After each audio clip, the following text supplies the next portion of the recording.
Call to order the meeting. Everybody coming out today is 2020. Call the roll. Okay. John Aiken. Omari Davis. Here. Robert Detka. Alex Foster. Carmela Ham. Here. Gray Hanley. Gerald Laporte. Here. Joan Lawrence. Here. Rebecca Meyer. Katie Myers. Here. Mark Turnbull. Here. Andrew Wenchel. Here. And Dick Woodruff. Here. We have a quorum. Fantastic. Let's go through explanation of the public hearing procedures. Welcome to tonight's meeting. Effective September 1st. New state regulation now requires county board appointing commissions, including HLRB, of in-person quorum to conduct monthly business. HLRB hearings are provided in a hybrid environment, both in person and streamed online. Members of the public may attend and participate either virtually or in person. Members of the board and members of the public joining us this evening, please remember this meeting is available to stream from the county website via Microsoft Teams. There's also a dial-in phone option for those who wish to use. Members of the board, representatives, speakers, with internet connectivity, please call back by phone. Please keep your device muted and video turned off until you're called to speak. Public speakers not sponsoring items on the agenda. Pre-registration to speak online at today's hearing is required. Speakers are available at the front of the room for those in-person speakers. I'll call on you to speak after presentation of the agenda. Meeting chat's active for participants who technical assistance only. It should not be used for discussion, public comment, questions about the agenda items, or request for more information. All public comments must be shared verbally during the business time public testimony period. All voting will be done by call. Lastly, today's public forum and will be posted to the county website. All information associated with today's meeting, whether written or spoken, subject to requirements. That let's review for approval of the April 2023. Are any questions or concerns about the minutes? Hearing none, is there a motion to? I'll move that the HLRB April 20. That's submitted. Is there a second? I'll second the motion. Call the roll. Okay, Mr. Davis. Yes. Ms. Ham. Abstain. Mr. Laporte. Yes. Ms. Lawrence. Abstain. Ms. Myers. Mr. Turnbull. Yes. Mr. Wenchel. Yes. And Mr. Woodruff. Yes. That's a question. Yes. What vote do we need? Majority of those present voting. Got a lot of extension. That's a good point, Jerry. Okay. I mean, per the bylaws, there is no requirement. I think it's a majority of those, like a majority, yes. Over. Well, yes, So as it's long as we have a 5. quorum, it's a majority of any of the votes. So we're at 503. Doing my math, yes. Barely. Very barely, right? Yeah, good question. Nick. One more person. Yeah. Everyone's vote counts. Yeah. That we'll move on to the consent agenda. Are there any, there are 2 items. Questions or comment concerns?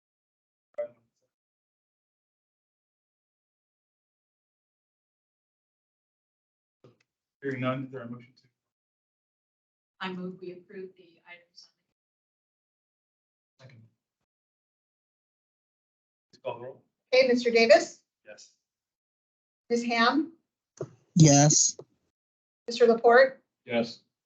Ms. Lawrence. Yes. Ms. Myers. Yes. Mr. Turnbull. Yes. Mr. Wenchel. Yes. And Mr. Woodruff. Yes. Unanimous.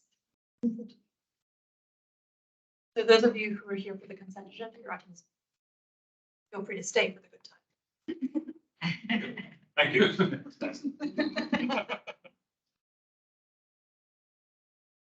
Chairman, can I raise a point of order?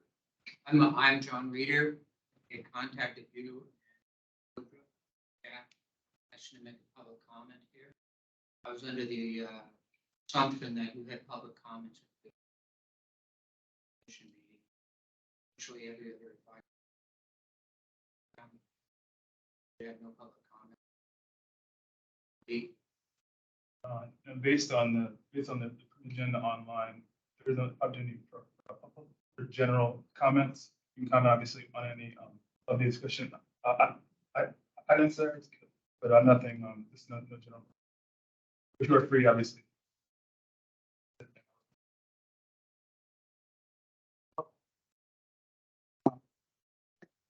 Others. It's more than just this window. And I'm wondering if I need to read it into the record. I already shared it with everyone, and I will also write it into the meeting minutes. But yes, your letter has been shared with everyone to be read before. Okay. I do believe that it's in the wrong state. We should investigate. Those were original, they're much more like Craftsman Sears house windows. They were made in the 30s and 40s, but about when windows began to mature. And the windows that we currently mostly are manufactured based on those rail sizes, size. Yeah. Can we? Sir, Oh, okay, then I'm done. You know, I know you there'll all different meetings. be opportunity to comment after it's presented formally as well. So for that, Well, yeah, it's be like, want people made aware of it. Yeah. We gotta yeah. do it. The entire building in the next 30 to 50 years, they will all be confronted with the original. You're welcome Gotcha. to speak as a public speaker after I've presented the item. We Yeah. haven't started speaking about the item yet. Oh. So you're welcome to have 3 minutes to speak once Once- I've presented, but I yeah. thought it's already been approved. Oh, no. No, that- it's not on the different consent agenda. Different one. So we're on item 1720 right now. We're on item 4. Yes, we're about Now to on start on the discussion. Okay, It's I'm all- terribly sorry. Please. No worries. That's all right. We're Okay. gonna do it right now. Hold tight. Rules don't generally provide for. Have somebody who's here. I don't know that we want to get into general. I would have asked them to speak every. We've never had a Historic public comment preservation. period like the county board does for general comments, because then that then also begs the question of allowing time to respond to that. Anyone who wants to speak on something that is advertised on the agenda can do so if they sign up, either in person or in advance. That's, I mean, is there any reason why we couldn't do that if we chose to do? That please. the bylaws don't I talk think we have about, to change our bylaws. they don't talk about a public comment period in the existing bylaws. We're gonna mention bylaws a little bit later tonight about Yes. something that we need to change there, Yeah. but if that's something you all want to entertain, then I think, My question. I think it would have to be in the bylaws.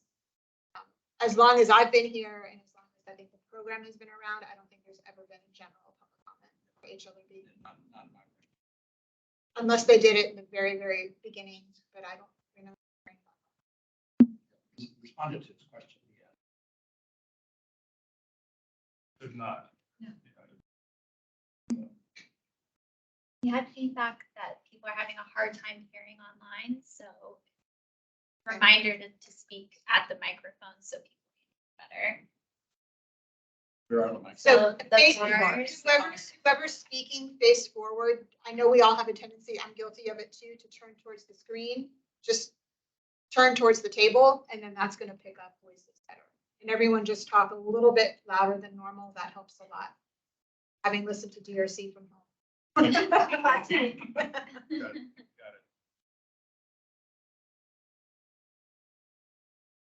Discussion?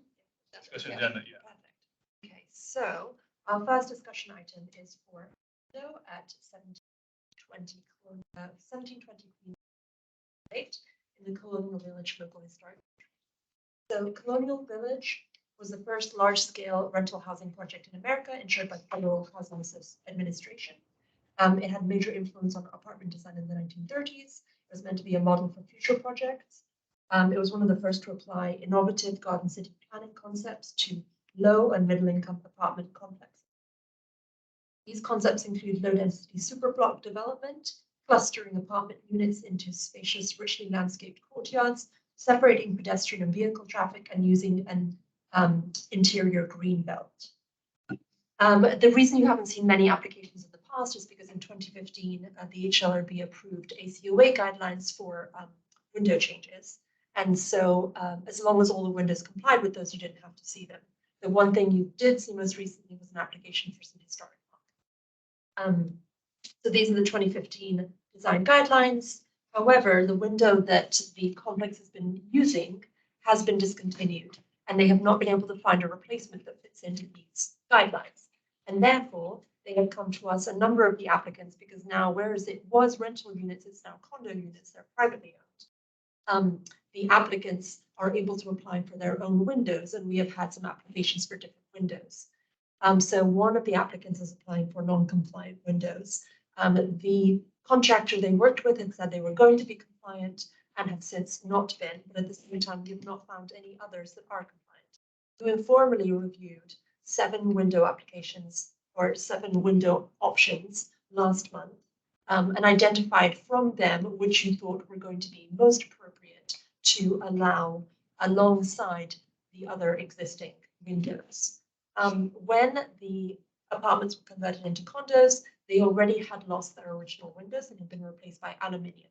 So right now, any original windows are aluminium windows, and any new windows are vinyl. Per the design guidelines approved in 2015, we've also allowed for wooden windows. No one has applied for those. We wanted to make sure to retain the low-cost option.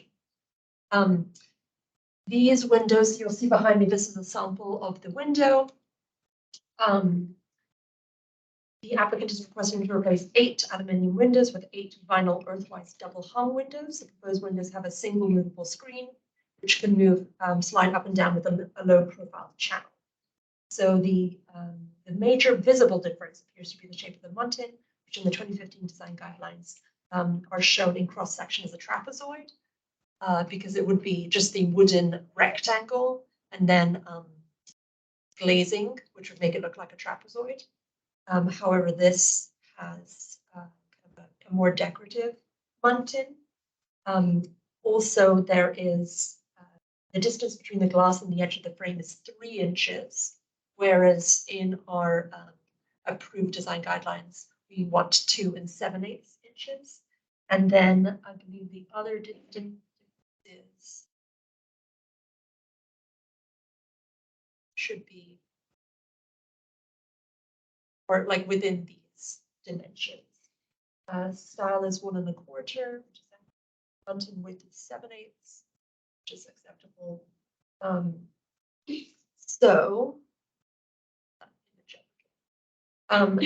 The Historic Preservation staff recommends approval of this application submitted. The Colonial Village National Register of Historic Places nomination form describes the location, size, layout, and glazing pattern of the windows in the complex, but does not outline their material or structural dimension, which indicates that the fenestration pattern is character defining, but the window material details are not. Originally, Colonial Village was constructed as an affordable rental apartment complex, so the windows would all have been identical and then maintained and replaced by the same entity, creating a uniformity of appearance. The buildings in the LHD have been converted to condominiums, so given the varied ownership, visible uniformity is important to retain the aesthetic appearance of the buildings. The condo owners in the Colonial Village Board have not been able to find a window that fulfills the existing 2015 guidelines. Upon reviewing these window dimensions, it appears the difference between the range of measurements approved for the 2015 guidelines and this proposed window do not vary widely enough for the window to appear visibly different from the ground. Staff would prefer standard trapezoid muntins, but as the width matches the dimensions recommended by the guidelines, the added elements should appear minimal. Additionally, the majority of the windows in Colonial Village are not visible from the public right-of-way, but only from privately owned land within the local historic district. And that is the end of the staff report. Then we invite the DRC to speak. I would note that we did receive a comment from Mr. Donahue, which you received by email, and will be written into the meeting. And the applicant is here for us whenever we're done with the DRC discussion. the ERC is. Andy, do you any comments? Yes, I think the problem is, look at the window. There's an example. The Muttons do not have anything like the normal profile. They're basically almost flat with glass. And that's caused by the fact that they use a very wide insulated glass. Vacuum, if you will. It's actually air. And Muttons are false, of course. And it's the manufacturer's decision on the use of glass that's eliminated. If you look at it, real photograph, and you look at any of the previous windows we used, replacement, the Muttons raise up from the glass in the traditional profile, it narrows to the top, so it's almost kind of more like a pyramid instead of flat trapezoid. And that's the reason I think that if you look at the windows, they don't match. You can see how thin those windows buttons look. And that's partially the way that the buttons are. Sorry, I didn't mean to interrupt, just to say, this is a 404 because it's the bathroom window. That is a 604, not 1-for-1, just in case you were worried that it was different. Right, so that's the reason I suggested that.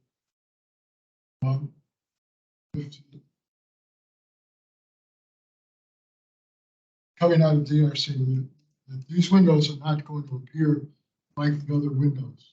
They're going to appear much thicker than those windows, the Muttons.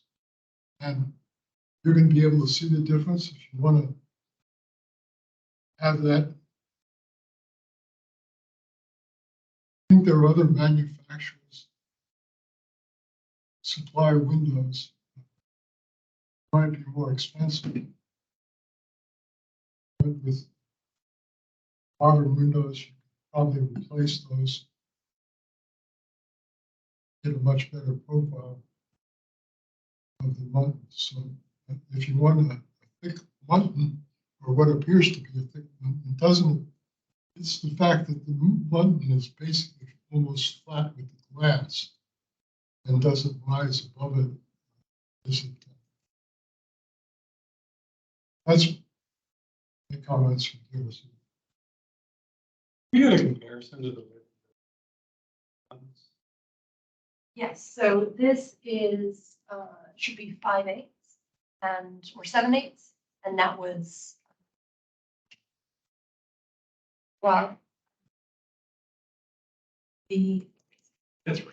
Looks more like 7/8.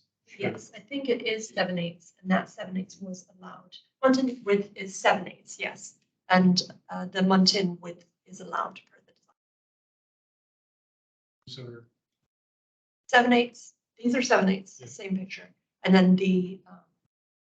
When you say these are, you mean the existing? the one that we just saw in the picture. Oh, the aluminium. I haven't measured the aluminium. You don't know what's in That's Yeah, a pretty yeah. substantial loss of transparency But we have allowed it. all the way around. It's a loss of a lot of glass. Plus the depth. The Serena mentions though, the design guidelines allow 7/8. I mean, A range is allowed. Right now, 3/4 to 7/8. Existing guy. Yeah. It's been enforced for. 2015. I will say, having been at my house. Oh, for some reason, something.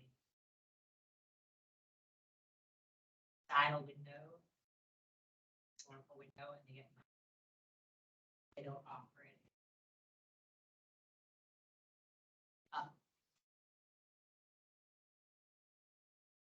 They're pretty hard to find. Just see. We invite the applicant to speak. Start to You know, I'm generally sympathetic. Yes. to house issues. That has never been concerns. In my, it's not, and I Probably, Good evening. Thank you for allowing me to speak. I just have some talking points. And last year in September, we were made aware that the only windows that were approved in this case, the ones that are now in the community, were no longer manufactured by the company Paradigm. Well, the HOA manager, he went through a pro search to look for like, you know, the nearly window that he can find that has the specifications that he did not find, like none of the windows that he found met the specifications. Not even the Marvin or the Paradigm that they had. So only 3 of them made it through. And do you remember the last that we were of? 3 of them. And during that meeting, the only complaint was the earthwise window. The only complaint was the mounting, the design, but because the size actually fits the specification, which is the 17 inches. So we feel it's unfair for our window to be disapproved based on a parameter which is. If our window is disapproved, we are being left with 2 Marvin and Paradigm. And that is like, can be a problem for not only us, but some other members of the community. The gentleman said, Marvin is a very good window. We would want anyone to want that window. Some of us, it's really out of our pocket, rich out of pocket. And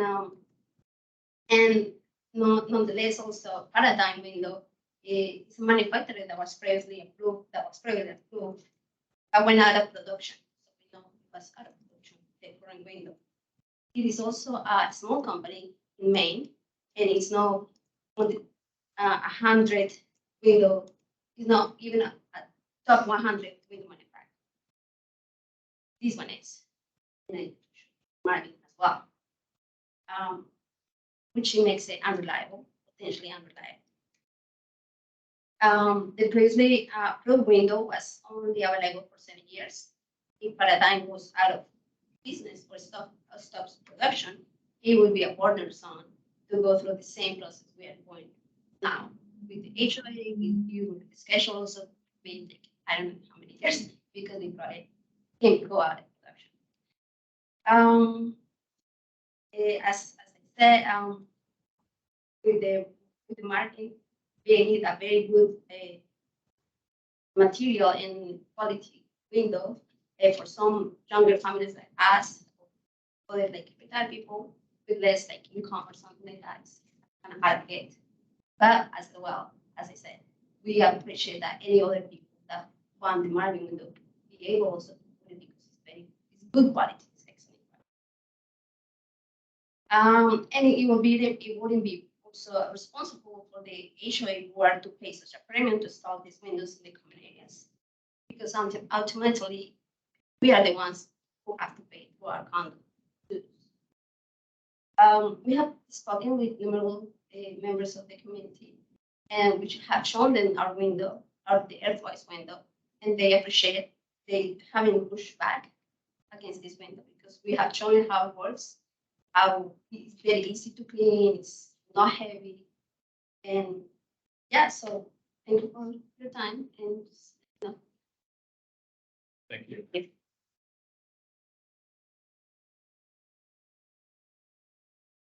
Enough for the board. No, we just had that public comment. No. Okay, I just wasn't sure if the gentleman wanted to speak. Sure, I mean, if you would like to, just I 3 minutes. I wrote you all of this. Lived in this country. I know some of the history of the different windows that have been approved. Let me just read this verbatim. It's easy to do that. I write in support of my neighbor's bid to have non-compliant windows installed in their unit. There are at least 2 other units in the village that fit the description, although Chuck Bond suspects no definitive survey has been done. One of these units had HPP approval, much as I believe Eric Lofton does. Doing any type of home improvement is not intuitive for most homeowners, even more so when not in a tangled, obscure regulation process. In this case, trying to write specs that would increase the market of available products that would come close to the existing appearance. It's much like throwing horseshoes close to the stake. Let's look at the stake. The current stake is a window that never should have been installed in these buildings. The developer chose the cheapest metal windows available. So much its reputation caused it discontinued manufacture within a few years. Hence our continuing dilemma. Over the years, there have been very few approved windows because quality manufacturers did not reduce structure to your required specifications.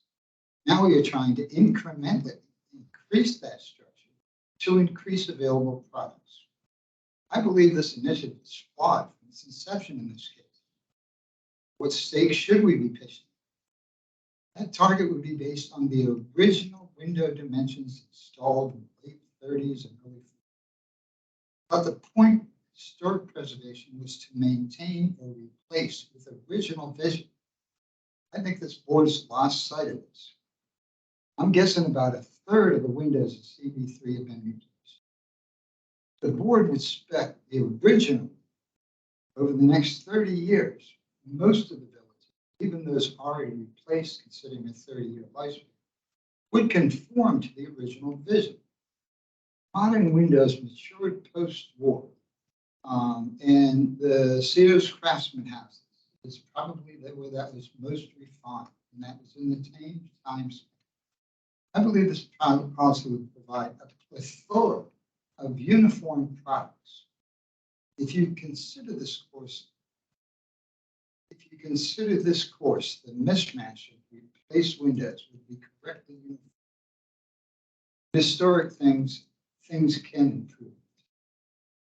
In conclusion, I would suggest basing appropriateness by comparing minute differences to a completely inappropriate window for the sake of uniformity will not result in historic correctness.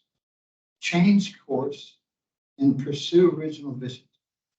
Set standards for the remaining 2/3 of the windows to be historically correct, and those that have been replaced will catch up. If you do this, my neighbor become the last of the approved inappropriate windows, and the board can plot a course for successfully restoring these buildings to their original. So you start over now. You have a window. We got a bunch of inappropriate windows. There are pictures in some archives, in some architectural libraries. I have this book here that lists one of those, right? And it's about, I can set it up there and if you like. I'll leave it here for Serena if you check it out. It discusses the architect. It discusses the time frame. It discusses the reasons the place is historic. One of which, it wasn't the first garden style apartment. It was the first commercially successful garden style apartment. So it becomes the first existing current built in Tuna. This was built by a special architect, maybe, but it has its significance in the fact that it's the first garden style apartment. Thank you. You're at time now. Okay, good. Thank you. I'll be on my way. Swing. I'll leave you that book, and you can maybe copy the pages and send them to them. People, obviously, in the back where these pictures of the exterior of the buildings would be able to extrapolate the sizes of the windows in the box, as the building was built. Thank you. Thank you. Thank you.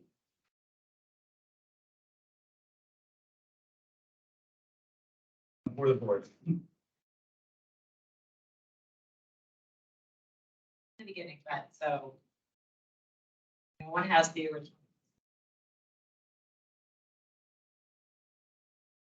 So then we approved a set of guidelines. Placements, but no one can get. Well, we don't know. I mean, based on the windows they have found, none of the 7 windows that they found meet the design guidelines. They only looked for vinyl, they didn't look for wooden windows. But I think they are trying to pursue like a more affordable. When we created the specifications, did we know? Believe so, and that's why there's a range, so that even though like they knew there was some windows that fulfilled it, there would be more.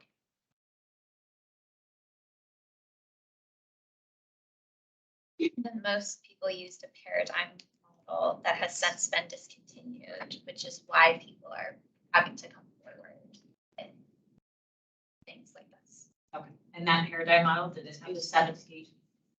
Yeah, I met all this stuff. We stand with. We didn't approve, but I guess. So Selected though. We stand in that. So I have updated the design guidelines and, or like with the recommendations, and then I've shared them with staff. And so once staff has looked them over, I'm going to share them with Colonial Village to make sure that they're comfortable with them. And I'm hoping to get them to you to update the ACOA design guidelines for next month, so July. And so with July, we would approve updated ACOA design guidelines, which would include an expansion where the dimensions for this would be included. But the only drawings I have are for this trapezoid. And she wants to. She's asking, this is not one of the ones that. Preliminary.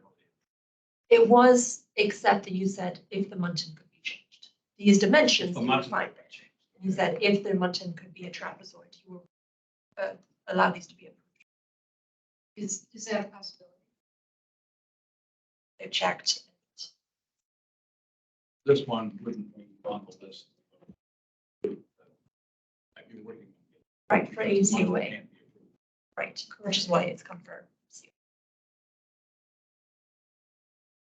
It can't be approved, not because it's too big, but because it's shaped. Yes, from the drawing. What does the guidelines say about it? I don't think it does. It just has a drawing included. But I can. I think it just has the range of dimensions. But the new guidelines that. In Possibly process. being approved would say something about the shape. This one. Now we Is know. that correct? Is that a correct statement? I think that the updated ones, I mentioned a trapezoid. Okay, so we're about to approve guidelines that would make this. No, you're only approving this one window. The guidelines are coming next month. So this would be a special circumstance before you were to update and approve guidelines. That sounds a little silly to approve one set of windows for one person and then approve guidelines thereafter. The rest of the building, but that doesn't make sense. They demise, that's what was, pardon me, or that in the future, we have to do this all over. Yeah, they just have to come to you. Right, it just can't be an It easy. would be a COA. Right. instead of an ACO. Every time. And the same would happen currently with fiberglass, or any material that isn't, or clad. So Mr. Donahue submitted a window that you also saw, which was a much brighter white, that was a clad window. But the style there was too big. Rail was too big, and so that was not included. And also the color was off. But so any fiberglass, clad, any other materials, unless we change the color. Style were like to recommend. It appeared that based on the number of windows that we. Is it always? I have not asked about cost.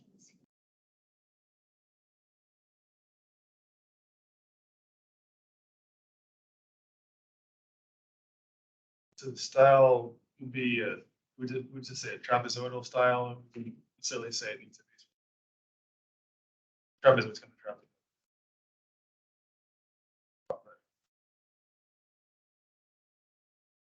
We approved this one. Seems to me that that sets a precedent so that anybody who doesn't want to follow the approved one just has to come to us. And how are we going to distinguish this set of circumstances from a person 2 months from now and says, this one be somebody else? I think again, this window is only being recommended for approval because it does fulfill all the other guidelines that were identified as appropriate when you reviewed everything. And so this is the only changes that is the Mountain profile.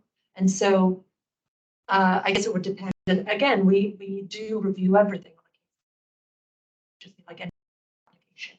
And so then it would depend on how many other variants it had to the approved guidelines. How many total windows are in this? And where are they located? How many are on the front?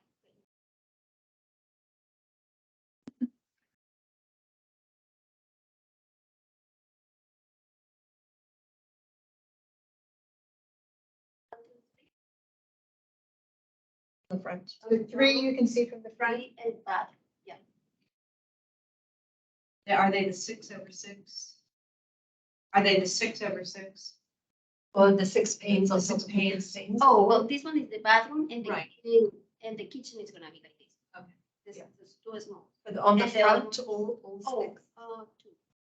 Okay, so 2 of the ones on the front will be 6 and 6, and 1 will And be. the other- But yeah,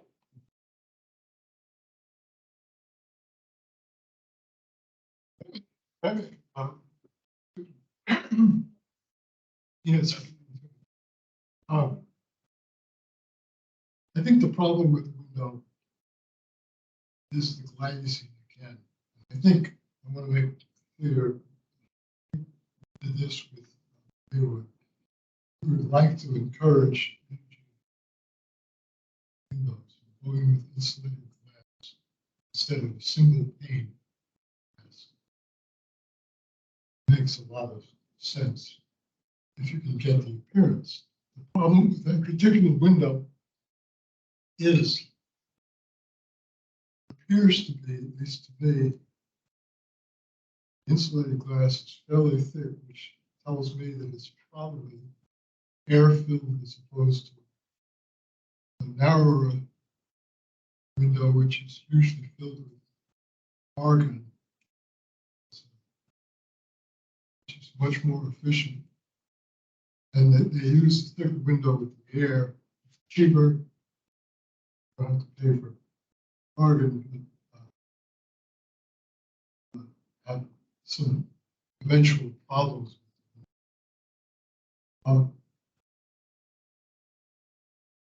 Windows, I'm suggesting, glazing is probably more insulated glass is more expensive than glazing. It's the issue. You're trying to, as was pointed out in the book there, you can see fairly clearly if you look closely. The buttons are fairly narrow, and it's typical of a wood window. That was a traditional window for the time this was constructed. Thank you. Oh, we've got low argon glass. I'm sorry I missed. That's what they're saying. I still think the window does, but I'm not sure how you're going to write the specs. Get that without going to. sorry, I just it's like So. Oh, It sounds like we're kind of at sort of impasse. I guess it'd be appropriate to do kind of straw poll. Or make a motion.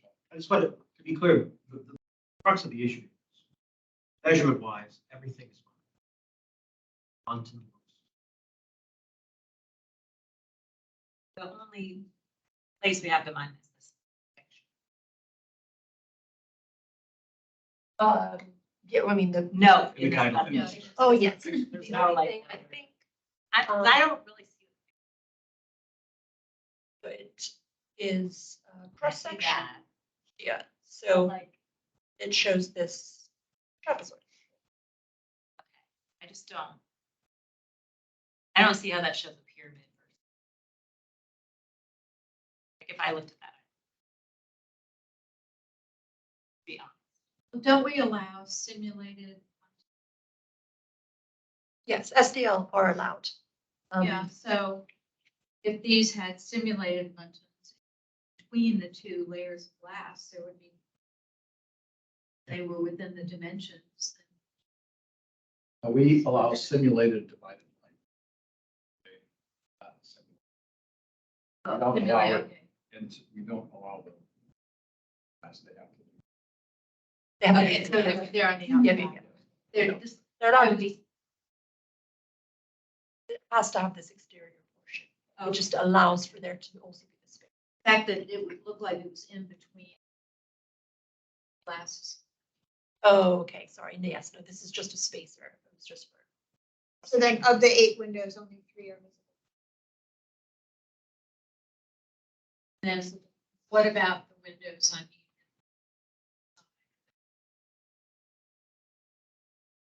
Are they? Just curious, are they? Then the The old, ones the are they- older version. I don't know, but I must admit, and I think Michael will agree, we can't tell the difference. We actually need, when we approve these ACOAs, we need them to send us the before and the after pictures, because when we go, we can't tell. So, you can't, like, whether, I couldn't tell you whether they're aluminum or the new ones. When are we gonna vote on the guidelines? Next. This month? Yes. Want to try, Paul? Just try a poll. That way, I guess. I'll go.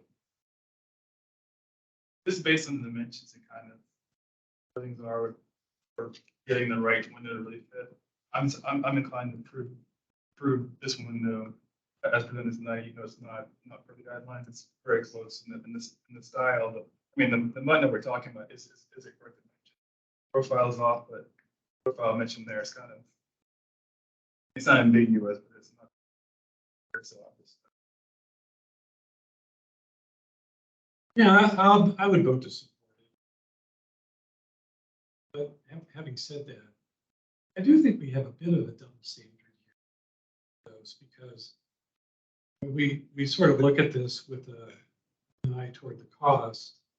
And that's not something we ever have done with anything in Maywood, where it's expected that homeowners built by the exact same dimensions of the windows they take out and they be made of wood and all of that, and no one's ever really given a hoot about cost around this table about that. I have a little bit for homeowners who should cost the table, so that's why I will support this, but I don't think it's fair.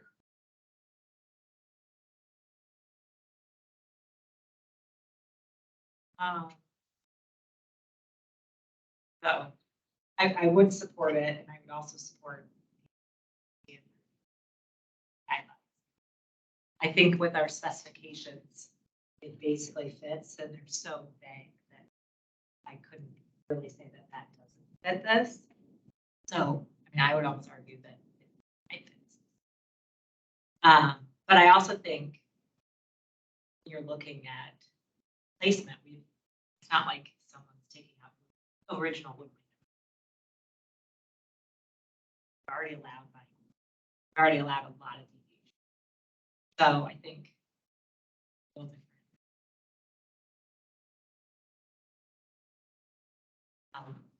And let's be frank, the properties in Maywood.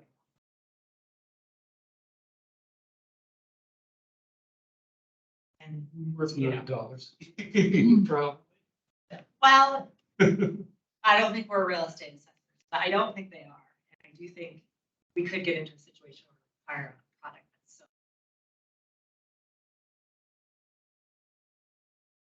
So I don't think we want that. But I do think we need to kind of make sure whatever we're specifying meets most of them.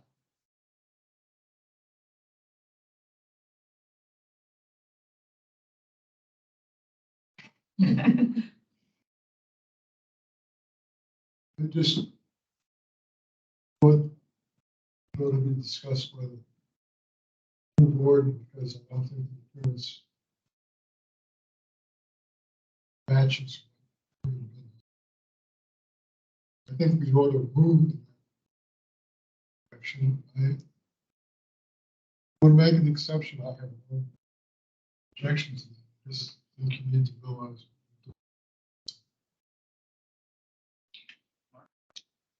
I would also want to support. It matches all of their specifications.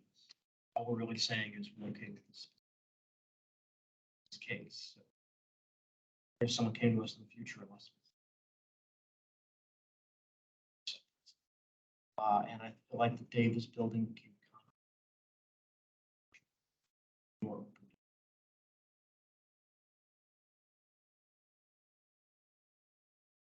I just want to say that under our charge statute, cost is not something that we charge considering when we are analyzing historic properties. That being said, I think that is a little bit different situation than placing in historic. In that regard, I don't think we're necessarily Carol, though we did promulgate these guidelines, we did acknowledge that there was nothing original that we were placing, and that we were looking for options that wouldn't be unaffordable necessarily. I think this is a very distinguishable situation from any of our local historic districts where we're dealing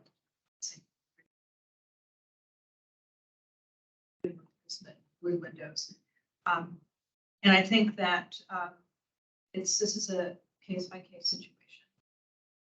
Do I think the windows present the very best appearance? I think that they're very close. And I think it'd be interesting to see when they're installed, the difference actually is. And we need to be as specific as we can.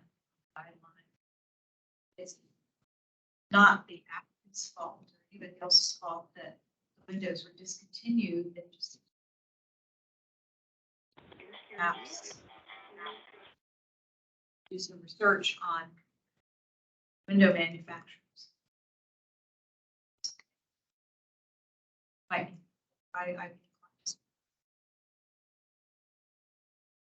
would be disinclined. I could just. The only reason I would support it is as an experiment to allow the applicant.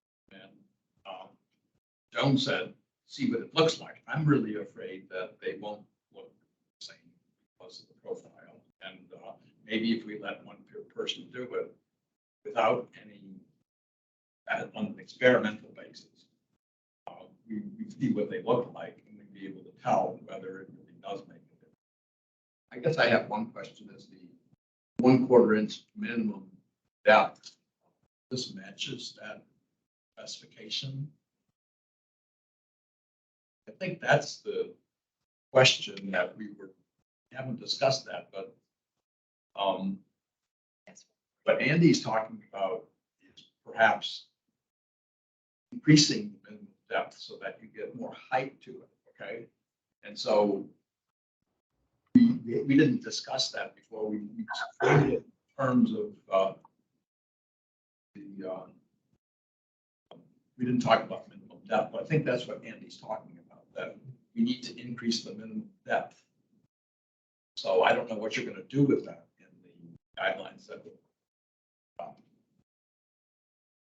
next month or so, but I think really that's the question that we have to find here, whether we want to increase the minimum, or increase the minimum depth, if that one meets.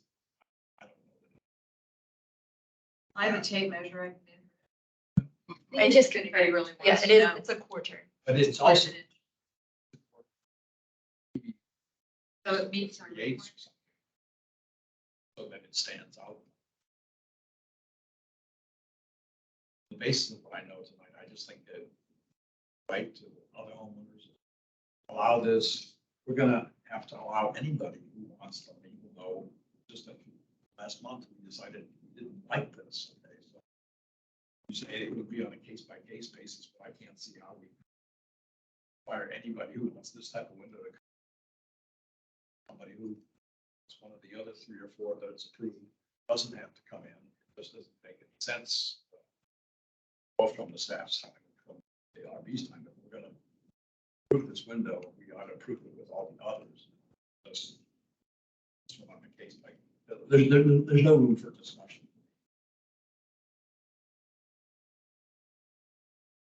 They want it. That's really down our ability to judge whether people are poor, not afford the ones that should be getting. So Carmela is online as well. Carmela, any comments? Yes, I'm here. I'm having difficulty hearing the other commissioners when they turn their heads to the side or raise their hands up. It's kind of blocking what it is that they're saying. Joan is the only person I've been able to hear all thoroughly. I will say that Jerry made a good point, I think, about whether or not this is going to work for everyone. So I couldn't hear all of the discussion about that, but it seems to me that if there's a way to make certain that this is something that's going to be applicable or good for everyone who needs to replace their windows, then that's the way we need to move forward. I would just hate to think we have to bring everybody before the commission and the preservation specialists every time that we want to look into changing the windows out.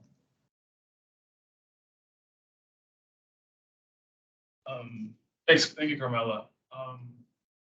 With that, I think I'll make a motion. We can edit it. I think it'd be pretty simple. It may not be.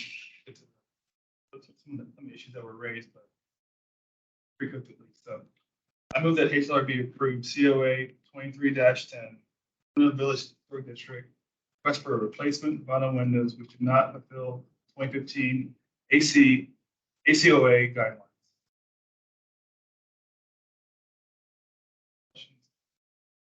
Yeah, I'd like to make an amendment.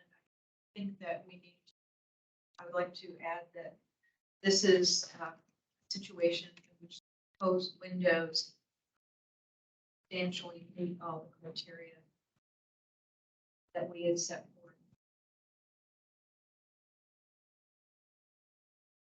Did you catch that one? Can you reread the last, after you said in the Colonial Village Historic District? A request for replacement vinyl windows which do not fulfill the 2015 ACOA guidelines. Sorry, set of provision. And John want to add language that, which is true that these windows meet and or many or Substantially Substantially. meet the criteria.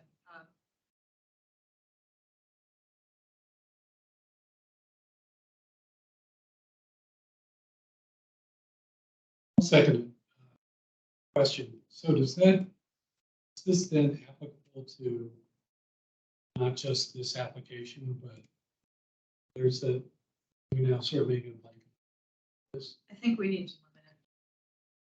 Make clear this is a specific situation, not precedent setting.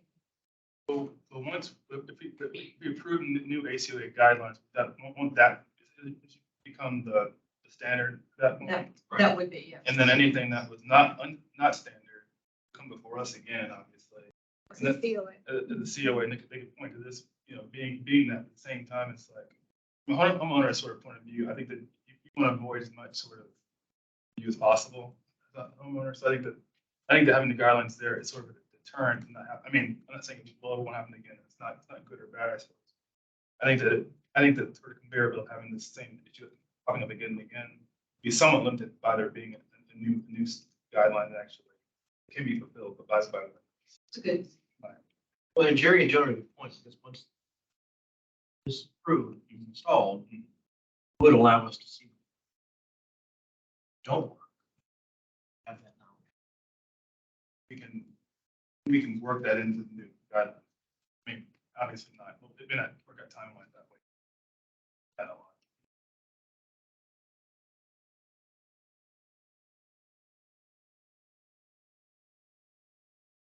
So Dick seconded, but I felt like you amended. I want to make sure. No, I was just making a comment. Just a comment, okay. So I move that the HALRB approves COA 23-10 in the Colonial Village Historic District for the request for replacement vinyl windows which do not fulfill the 2015 ACOA guidelines. This current application's windows substantially meet the criteria.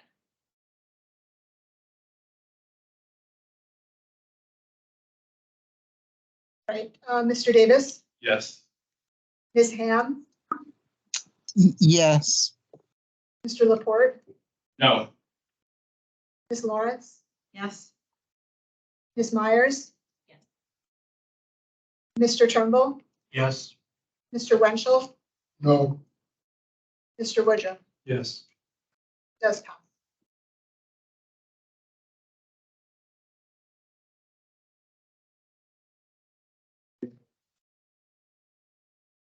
When are you going to do the window replacement? Like for April board 8th. now. Yeah, they have to get the Colonial Village Board now, so they can't. approve the Colonial Village Board. So there's another. There's another That's layer. right, I forgot. Another layer.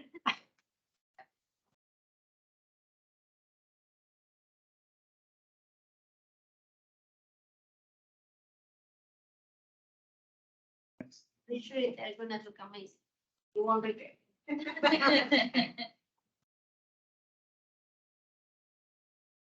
Next one is 2911.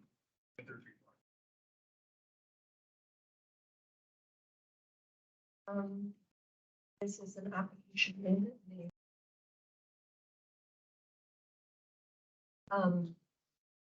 for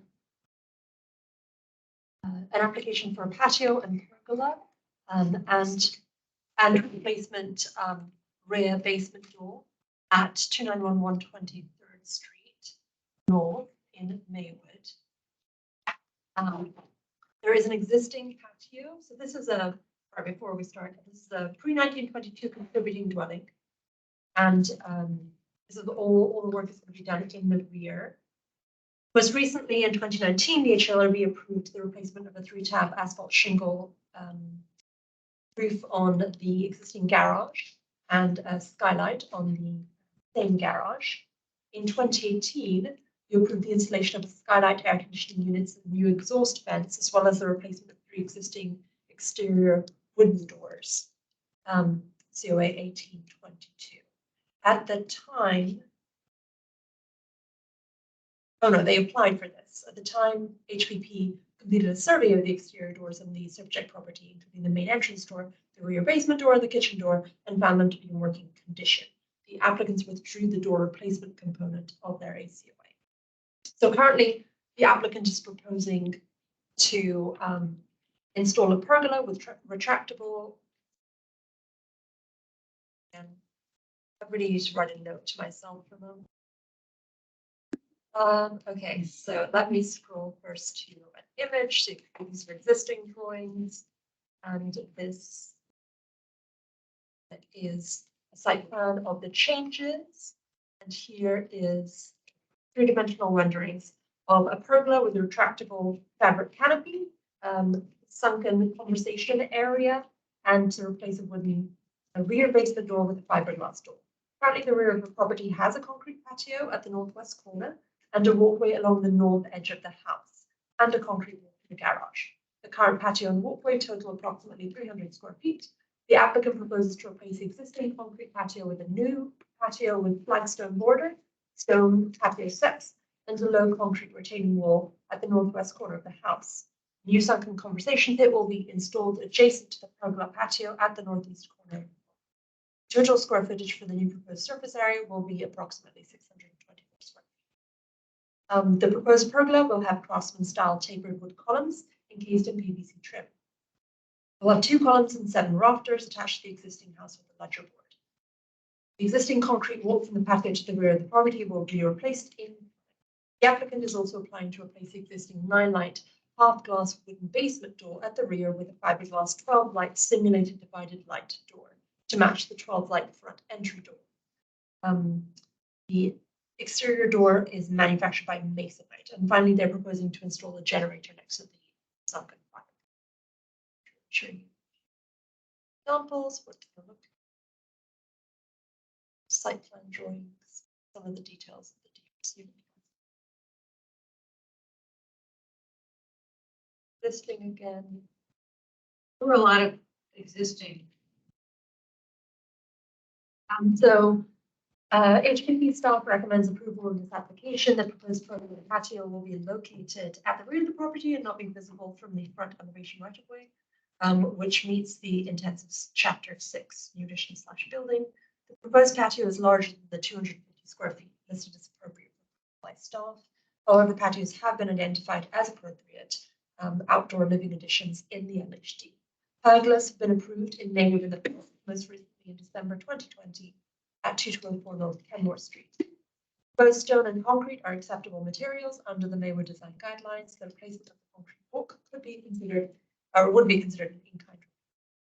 Appendix D of the design guidelines states that under certain circumstances, the HLRB may permit the use of PVC trim on non-historic structures, non-contributing structures, new construction, and new additions to historic buildings. Not limited, or including but not limited to door trim, window trim, corner boards, cornice, fascia, etc. All PVC trim must comply with the list of design guidelines in Appendix D. The proposed location of the new site elements, as well as the use of concrete, stone, and PVC, meet the intent of standards 9 and 10 of the Secretary of Interior standards. Staff notes that it does not typically recommend replacement of materials considered appropriate in the Maywood LHD, such as wood, with materials like fiberglass. Wooden doors are typical in Maywood, both for interior and exterior uses. And the design guidelines only state that fiberglass doors are appropriate in sheds. However, the applicant submitted an image that indicates that the door was replaced in 1984. That image up. So there's this etching in the glass that indicates 1984. This is a secondary door opening and not on the primary facade of the home. Given the changes, the material is not historic, this change could meet the intent of standard 9 of the Secretary's Interior standards, which are new additions, exterior alterations, or related new construction shall not destroy historic materials property. And for precedent, staff wanted to note that in June 2021, the HLRB approved the replacement of one wooden bathroom window in the addition of a contributing home in the LHD with an identical vinyl window in a shower due to ongoing moisture issues. This was not a decision based on the desire to replace alone, but due to the ongoing humidity and ensuing rot affecting the site material. Evidence showed that the wood was not appropriate in that location and that replacing wood in kind would result in the same outcome in the future. Therefore, a man-made composite material was approved for that site-specific installation. However, the subject door, although a modern door, does not appear to be in the same condition of deterioration as the window in COA 2111 or the side door currently being proposed for replacement at 3210 23rd Street North in COA application 2214. Thus, MC staff. Online, would you like to invite them to speak in the DRC? Yes. Sure. Any views in the DRC report? Yes. I think, first of all, could you scroll up to the site plan? To show.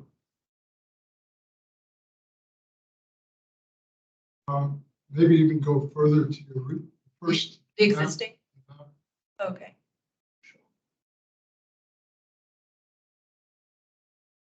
Sorry, Yes, it's the lower drawing. it's large. So this, you mean? Or you want the literal map? The little map, start Yes, at okay, the start. There you go. Could you blow that up? sure. If you look at the location of the house and backyard, there's nothing, there's not a neighbor really facing back. And backs all the way to the street and slopes quite a bit down from the house itself to the street to the side. I guess that's part of Fillmore. Because of that, I think the fiberglass doors are fine. I don't think anybody's going to see them. It's not something on the facade, or it's not even something that faces paper where they could tell it wasn't wood door. So I think that part is fine. My first reaction when I saw the odor of it seemed to be quite large compared to what's normally a traditional covering on the rear of the portrait. So that was the reason for suggesting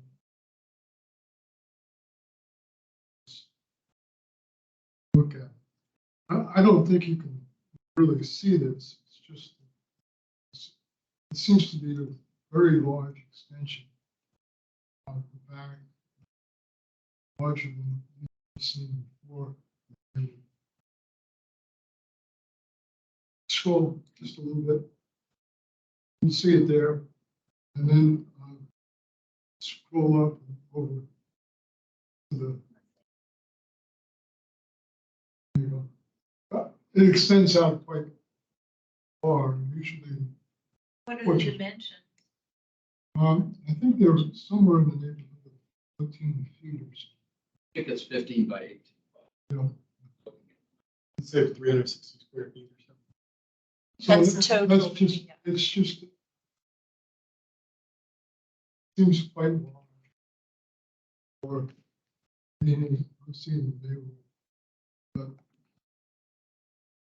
I don't have objection to it because of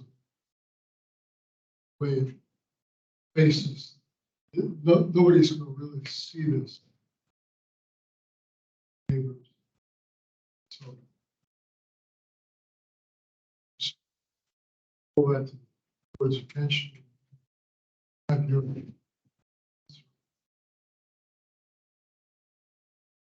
it's fine. I think that is one of the important to look at. But I think that it raises some questions, but because of the height, I don't think it's adversely affect visually historic character. Thanks, Andy. Let's hear from the applicant, please. Sorry, this is Scott. Did you guys ask to hear from the applicants? Yes, Scott. Thank you. Hey, I did not hear anything that was just said, nor did my wife. But do you want us to talk about the design? Yes, anything that you want to add about the design, I guess, beyond the staff report. I mean, I guess the one comment that was issued recently was just that in general, based on the orientation of everything, it's acceptable. But there was some question about the size of the pergola. But other than that, I mean, the floor is yours. Yeah, I mean, when we bought the house, and went through the historical review in 2019, the whole idea was to maintain the historical stuff, and we were able to get the tax credits through Virginia for the work we did, on the house. We gutted the basement, and right now the basement, is part of this whole plan, is to sort of renovate it and then turn the backyard into kind of an exterior space. It's not really usable backyard right now. It's a very steep, drop off. So, the area there, the patio area is really to try to create a space to hang out and host people. When I looked at the design of the pergola, I thought it looked good. I did want, it's kind of north facing, so we didn't want to have a lot of those cross beams, so we wanted to have light come through. But yeah, the whole idea is to turn that space into big enough space so we could actually host people in our backyard, have, enough people over to have dinner. And that space where you'd have it on the pergola could fit, a table for 6 or 8 people. That was kind of the intent. But that's it. That's the background back there. The door, it's not original, and I don't know if it's reflected there. It doesn't match the design in the rest of the house. They're all these sort of, 5-panel style with, our front door has 12 lights, and our kitchen one has 2, but it's a different look. The one in the basement's got 9 lights, and it's got these sort of vertical panels on the bottom. So it's just to kind of get something that looks like, it fits with the house. And then the other thing that we would be doing is replacing the current sidewalk, which is very narrow and steep and kind of treacherous to use in, any bad weather. So it's a bit wider and actually accessible to the basement. So that's the summary of the work we're talking about. The intent, really is just to make that space, a livable space that we can move out to during, when people are in the basement.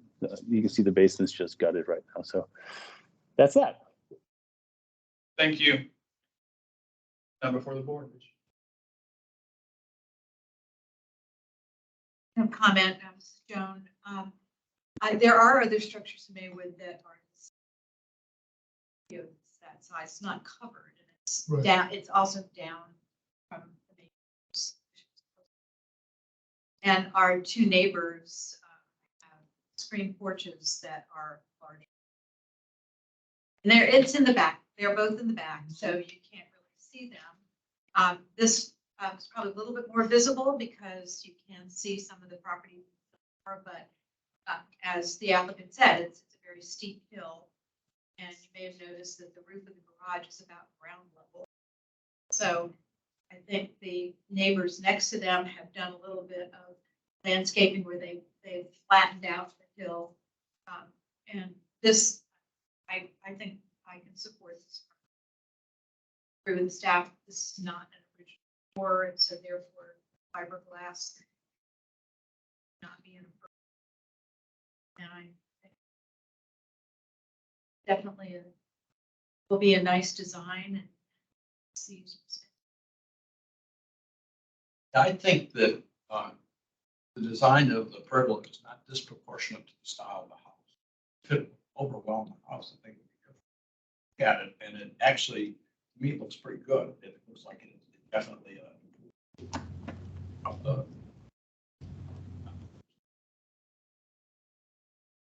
Either. I think it looks great. I only have one question. Where's the generator? There's a picture That's- with some shrubbery. Yeah. Shown I think it's On a, the plan. for it's, sure. I think it's a It's, drawing. it's probably easiest to see if you look at the site plan. I Yeah. think it's near the top. I think Well, so there it is. It's here. Right side. So I would be able to approve that per the appendix G, because it's behind the. not right. Any comments or Oh, yeah. questions?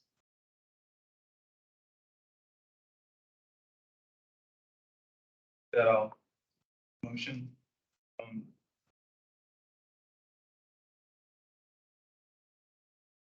I move that HR letter be approved, COA 23-09, Maywood Historic District. Request to install pergola, patio, and replace wooden door in rear with fiberglass door. Second. Please call the roll. Okay, Mr. Davis, Yes. Ms. Ham, yes, Mr. Laporte, Yes. Ms. Lawrence, Yes. Ms. Myers, Yes. Mr. Turnbull, Yes. Mr. Winchell, yes, and Mr. Woodruff. Yes. It's unanimous.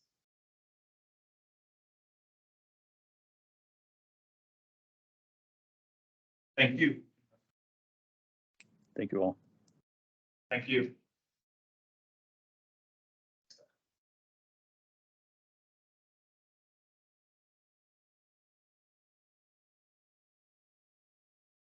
I need to get this. I can run it. So, this is in two parts because the applicant got me some additional pergola drawings yesterday, and so I was not able to add them to the application right away. But here is an existing image of the pergola.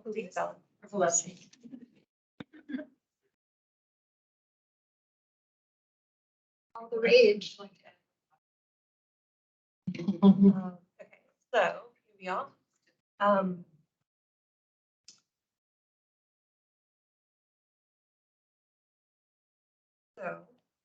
This is an application that has come back to you. It's an amendment to an application that you've seen before for a pergola and landscaping at the Green Valley Pharmacy, which is in a 2415 South Shirlington Road.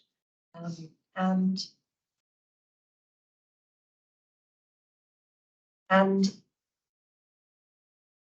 the request is for fire retention planters that will be along the sidewalk and a pergola retractable that will be adjacent to the building over the seating area to make it more of a 360.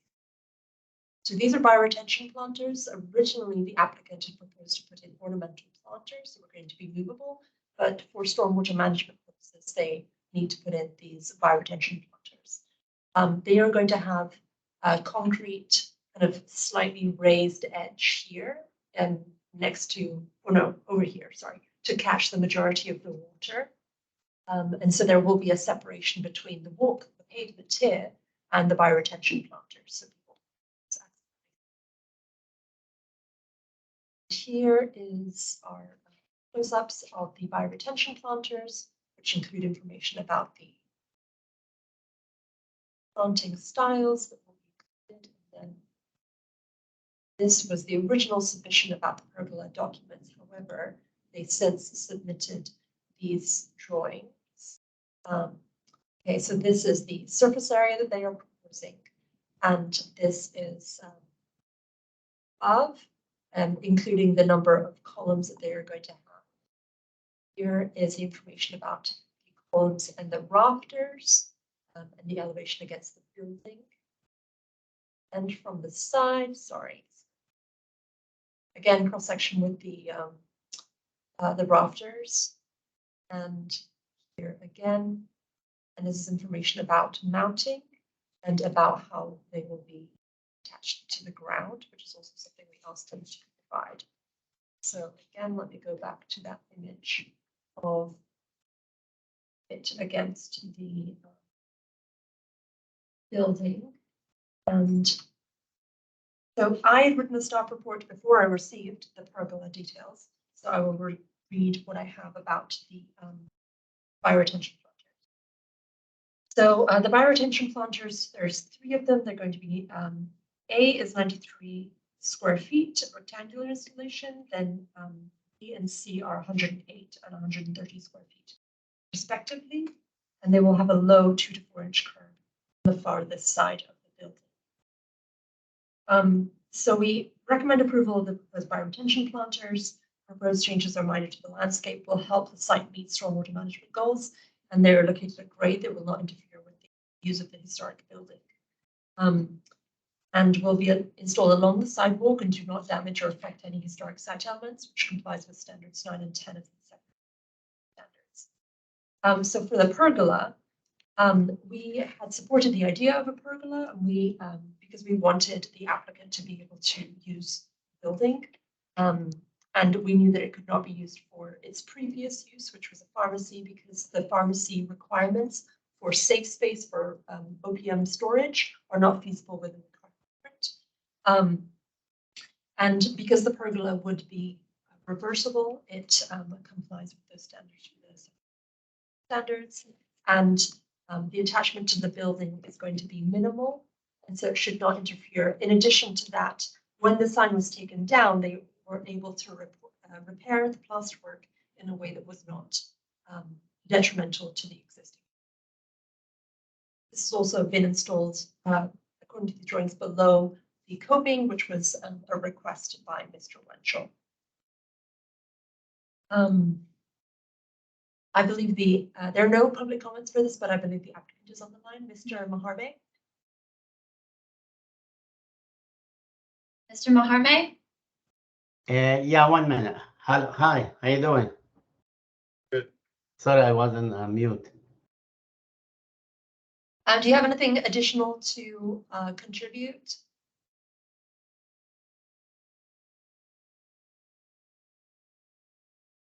You're speaking, we can't hear you.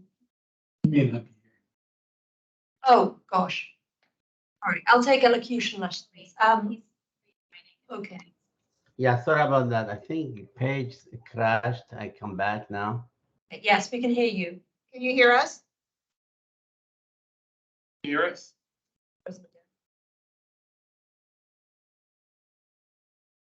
We'd like to start discussion whenever he comes back on and is able to speak. Any comments or questions about the pergola, about the fire station? Oh, wait. Yeah, sorry about that. Hello? Yeah, hello? Yeah, go ahead. We can hear you. Yeah, do you have any question for me, or you want me to say something about it? If you have anything to contribute that I haven't gone over, feel free. Otherwise, the commission can discuss and ask you questions. Yeah, at this moment, this is like, as I told you, this is gonna be like the first draft. I'm gonna just make some more modification. I will send it to you.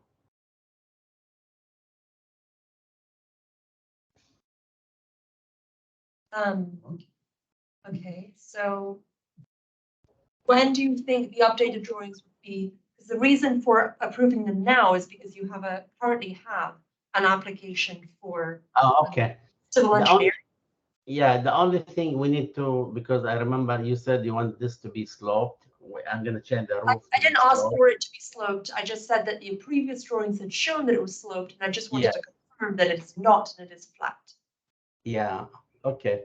Yeah, that's the only thing. Plus, the draft, the drawing should be extended to the door. Actually, that's what our drafter he missed. I have to increase it to the left, one more column. Okay, so it would be covering the window. This was, I believe Mr. Wenchel already made the comment that he recommends that you do not cover the window because it is reflective of the storefront nature of the property. Yeah. Mr. Wenchel, you may want to. Okay. Yeah, because the owner wants me to extend it, but if you think we don't want to cover the window, I thought he might close the window. That's why he asked me to do it. But in this case, we could leave it as is for now. The window is original to the building. I think, I mean, I cannot guarantee this, but I would say that staff would not recommend enclosing the window, would not support that application. Okay. But then leave it up as is then. Yes. So just confirming with you, the application for the flat roof, as it's shown on these drawings, is accurate and is what you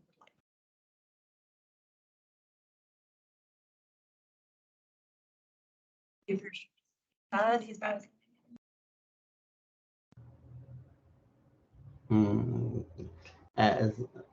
Serena, I just also emailed to you today. Other one with the sloped roof. If you'd like, if you have access to your email. I do. Okay, 641. Yeah. So which one do you want a sloped roof or do you want a flat roof? Yeah, I prefer to have it sloped down in case of one, we put the retractable fabric roof in case of there's some rainy or, better, it looks nicer with the slope.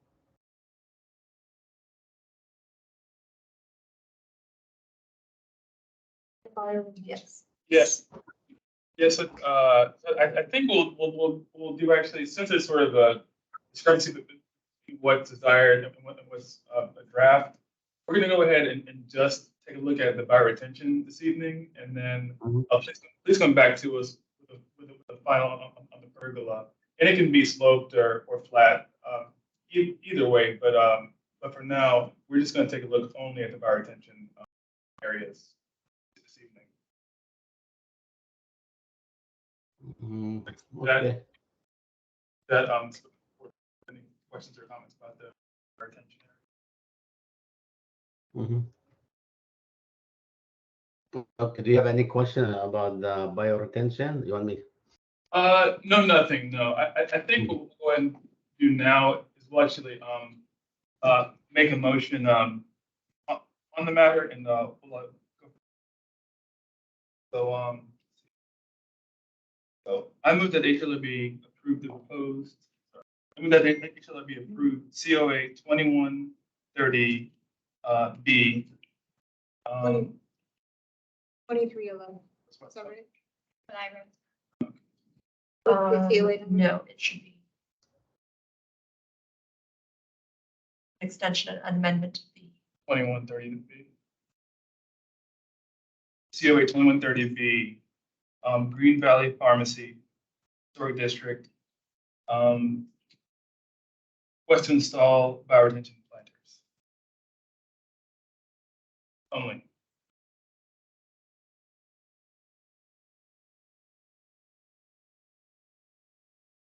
Call the roll? Okay, Mr. Davis, Yes. Ms. Ham, Yes. Mr. Laporte, Yes. Ms. Lawrence, Yes. Ms. Myers, Mr. Turnbull, Yes. Mr. Winchell, Yes. and Mr. Woodruff. Yes. Unanimous.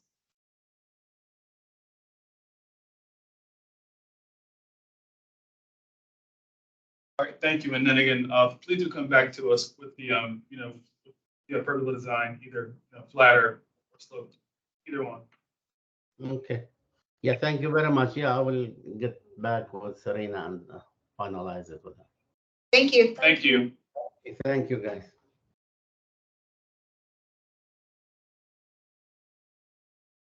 One more. Almost there.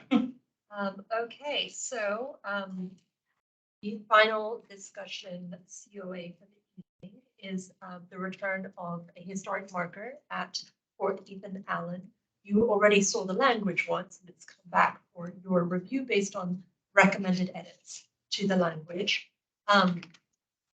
You received a number of comments by email. In addition to that, one of the commenters has signed up to speak tonight. So after we do our report, we invite Mr. Byrd to speak.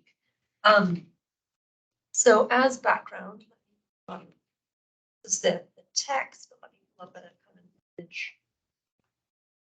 Text. So Fort Ethan Allen was built in September 1861 as a large bastion-style fort.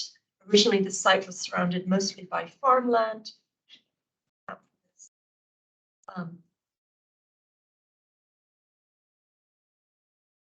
Farmland and forests, which were cut down to allow for clear lines of sight toward other fortifications and purchased to DC. The Department of Parks and Recreation participated in the Civil War Trails program, a multi-state heritage program connecting Civil War sites across the East Coast since at least the 1990s. The Civil War program connects Arlington sites to a larger audience.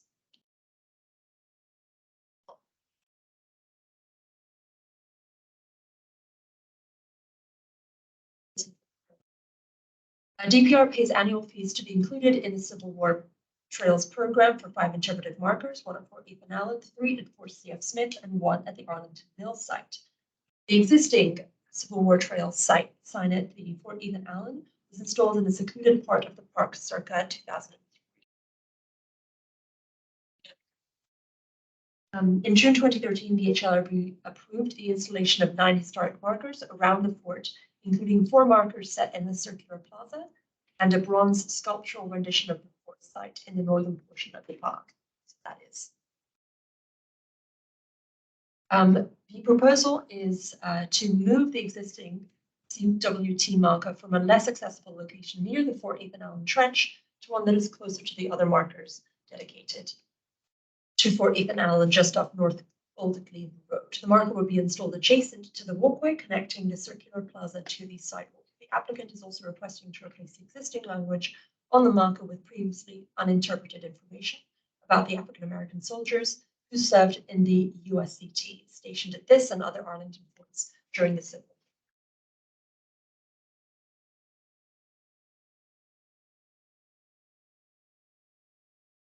War.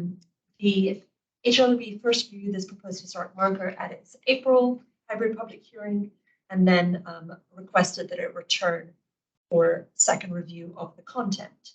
Staff recommends approval of this application is submitted. The area in which the marker will be relocated has been disturbed in the past.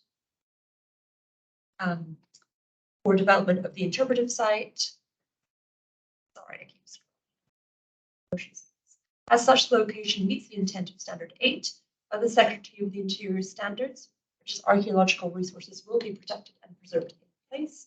The new topic proposed for the marker is appropriate for the site. Staff believes this location of the marker will make it more accessible for all visitors to Fort Ethan Allen. And this is the proposed location, and again here, and then the text and images. The images have stayed the same. And here's the updated text. And I believe that John McNair is on the line as well as director for the Civil War Trails Marker Program. If you have any comment, you want to. Yes, them first and then invite the public. Okay. McNair? Hi, am I coming in okay? Yes. Yes. Excellent. Thank you all for having us back. We're pleased to see this project moving forward, and we were so excited to see so much interest in the project from the public. We've received a lot of interesting comments. We've had some very good conversations, talking to people in person, online, through the Historic Preservation Open House a few weeks ago. This has been a very exciting time for us to finally get this interpretive sign moving, which we feel has been long overdue in the Arlington Park system. Also, as you pointed out, Serena, I am not alone today. Today, to help answer any questions you might have on the Civil War Trails side of things, we are joined by Drew Gruber, Executive Director for Civil War Trails. Drew and I have been working together on the Trails projects in Arlington for a few years now, and I'm hoping that he can provide more context to the project. Again, this is kind of a different project than what we might be used to when we put historic markers into park spaces. As you pointed out, Civil War Trails is a multi-state organization that the Conservation and Interpretation Unit of the Department of Parks and Recreation pays annual membership fees to stay within. We contract with Civil War Trails to make some of these signs in the park's locations, and then for an annual fee of $200 per sign per year, Civil War Trails will move the signs, they will redevelop the signs, they will repair the signs. They will also keep us located on their marketing brochures. They will keep us plugged into their social media networks. And like you said, they extend the reach of Arlington County's Civil War sites of memory to a much wider audience.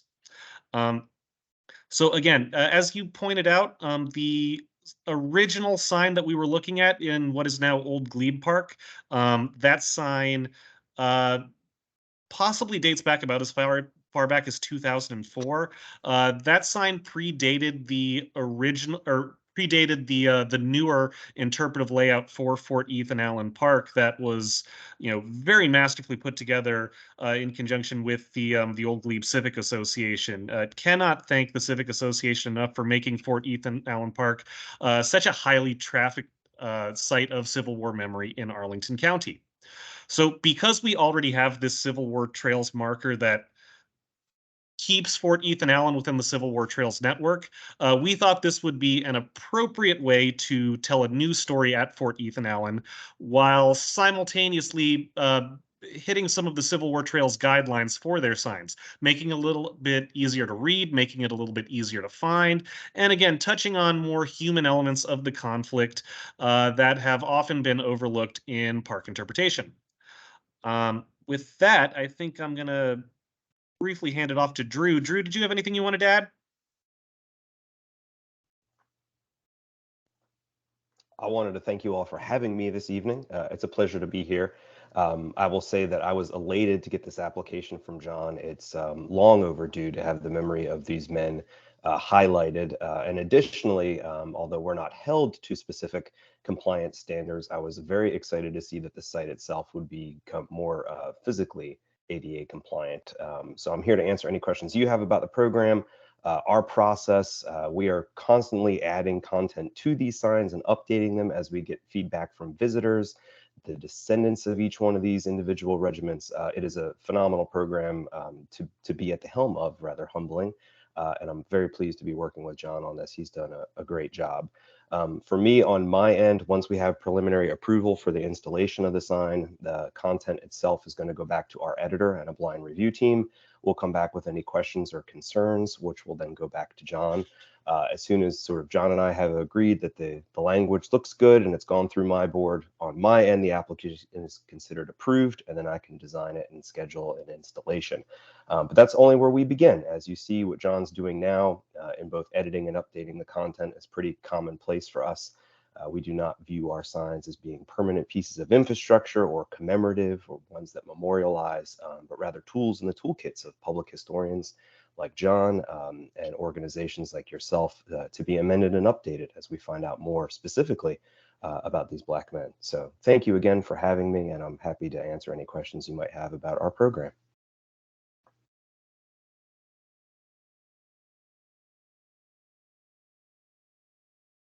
One public speaker. I would know the two gentlemen on the screen. You received comments from them, so you should have received those inbox. Mr. Byrne, you signed up to speak publicly. Are you on the call with us? Yes, here I am. You have 3 minutes. Okay. As the applicant is requesting to move his existing Civil War Trails marker from a location as near a Civil War rifle trench in Glebe Road Park. The rifle trench is within the area the county board has designated as a Fort Ethan Allen Trench Historic Park District in 1995. The trench is southwest of South Fort Ethan Allen. So we're dealing actually with two historic districts here, not just one, which is kind of it's an important point actually. The applicant proposes to move the mark from Fort Ethan Trench to a location within the Fort Ethan Allen Historic District. The markers location would be near Old Glebe Road and close to existing markers located within a circular plaza and inside the Ethan Allen Historic District. The staff is requesting to review the marker, revise the marker, for replacing the marker's existing language with previous uninterpreted information about the American soldiers who served in the U.S. Colored Troops, USCT, those stationed at Ethan Allen and other forts. However, that information is incomplete. Further, some of the information is not correct. Please make the following changes. The revised marker does not describe the role of the colored troops while serving in Arlington Fort. The marker needs to contain this information. The marker states that the Army deployed members to of the USCT to Arlington Forts in October 1865 at Fort Ethan Allen. That was 6 months after General Robert E. Lee surrendered the Army of Northern Virginia in April. The Army deployed the regiment to all these forts to help dismantle the forts after the war ended. This finding is saying nothing about that. The revised marker further states that the Army deployed members of the regiment as guards for Freedmen's Bureau. However, it does not describe the activities of the regiment while at Fort Ethan Allen and other forts. A marker in the plaza states that the regiment was garrisoning Fort Ethan Allen while the Army was auctioning off some of its contents. The garrison duty only occurred because the Army did not dismantle the fort until several months after the regiment arrived. After the auction, the regiment helped dismantle the fort. So basically, that was their purpose: to dismantle the fort. You need to state that. But most importantly, the revised marker needs to state that USCT did not generally garrison the fortifications and defense of Washington, but instead worked as temporary laborers after the war ended. The market needs to state this, and to state that the dismantling of forts was one of the USCT's assignments. Then in addition, there's an error in the market. It talks about, it says that the enlistment of the USCT guaranteed freedom for recruits, but required the consent of individual slavers. Mr. Byrne? Okay, just a few minutes. Okay, they're Oregon slavers because the slaves were enslaved in Africa. Mr. Byrne, your time is up. What? Okay, just one other thing. Don't approve this unless they replace the marker near the trench with some historical marker. Right now, the trench will be unprotected and unmarked, and this really is not a way to treat a historic site. So, but don't approve this unless they agree to do the other thing. It's in my written statement if you read it. Thank you. And your written statement was received, and it will also be written into the meeting minutes. Comments before the board. Comments or questions for any of the? I think it looks great. I'm for it. I always have comments. But I think, we need to decide what story we're trying to tell here. Previous draft that we had was, and they've kept the same title that says the 107th USCT's March to Freedom. It talked about them organizing and a few of them ending up in Arlington. And I think there was a criticism that, well, this is supposed to be a historic marker to tell about Arlington's history. So you got to put more in there about Arlington. So they've done that, but so they've sort of lost the storyline from they kept the same title, but you don't really understand, like, for instance, you get down to the third paragraph and they start talking about Kentucky and you say, why is Kentucky involved here? Okay, because they dropped the language about, them being organized in Kentucky in this March to Freedom. So I'm not against telling that story, but are we telling the story of the 107th March to Freedom? Or are we telling the story of the colored troops, USCT in Arlington? And this sort of mixes up both. So you sort of really don't know what story is being told. And I just have a couple of other things like they talked about in the last sentence of the first paragraph, 2 companies. And I'm not sure if these are companies of the 107th or of the USCT. I think they need to specify that. They talk about surrounding fortifications. I think maybe what they need to be more specific, maybe even say nearby. And then they say, well, several other companies were stationed throughout Arlington County. Okay. And so, I mean, that's the language that they're trying to put in to talk about the colored troops. And to me, although it's technically not Arlington County, most people think of it as Arlington County. The colored troops were originally trained on Teddy Roosevelt Island. That's technically the District of Columbia, but it's attached. And I mean, that's a really important part of the history of the USCT. It's essential. And so since that's so close to Arlington, it seems we really can't tell the story of the U.S. colored troops in Arlington without mentioning that, the original USCT trained, and they were trained there because Abraham Lincoln, they were in danger. People, there's a real story to be told here that who didn't want black men, even Northerners who didn't want black men in the U.S. Army, so they had to protect them. That's one of the reasons they went to Teddy Roosevelt Island, so they could train and they wouldn't get they wouldn't be subject to violence by people who didn't want them. So I don't know if we need to put that in, but others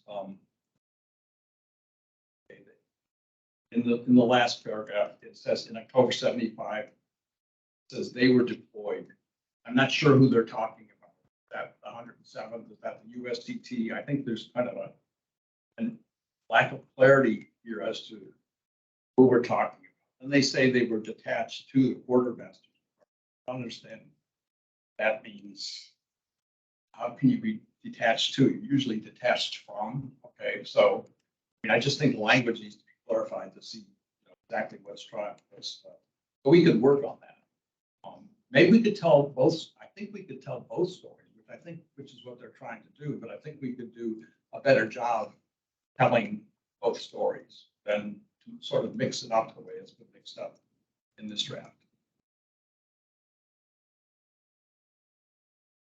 I think Jerry makes some good points. I mean, I'm definitely in favor of it, generally speaking, but there is sort of this bit portion there, sort of about the Kentucky part. It sort of comes sort of after things, and it is a little bit. I do think Jerry makes sense.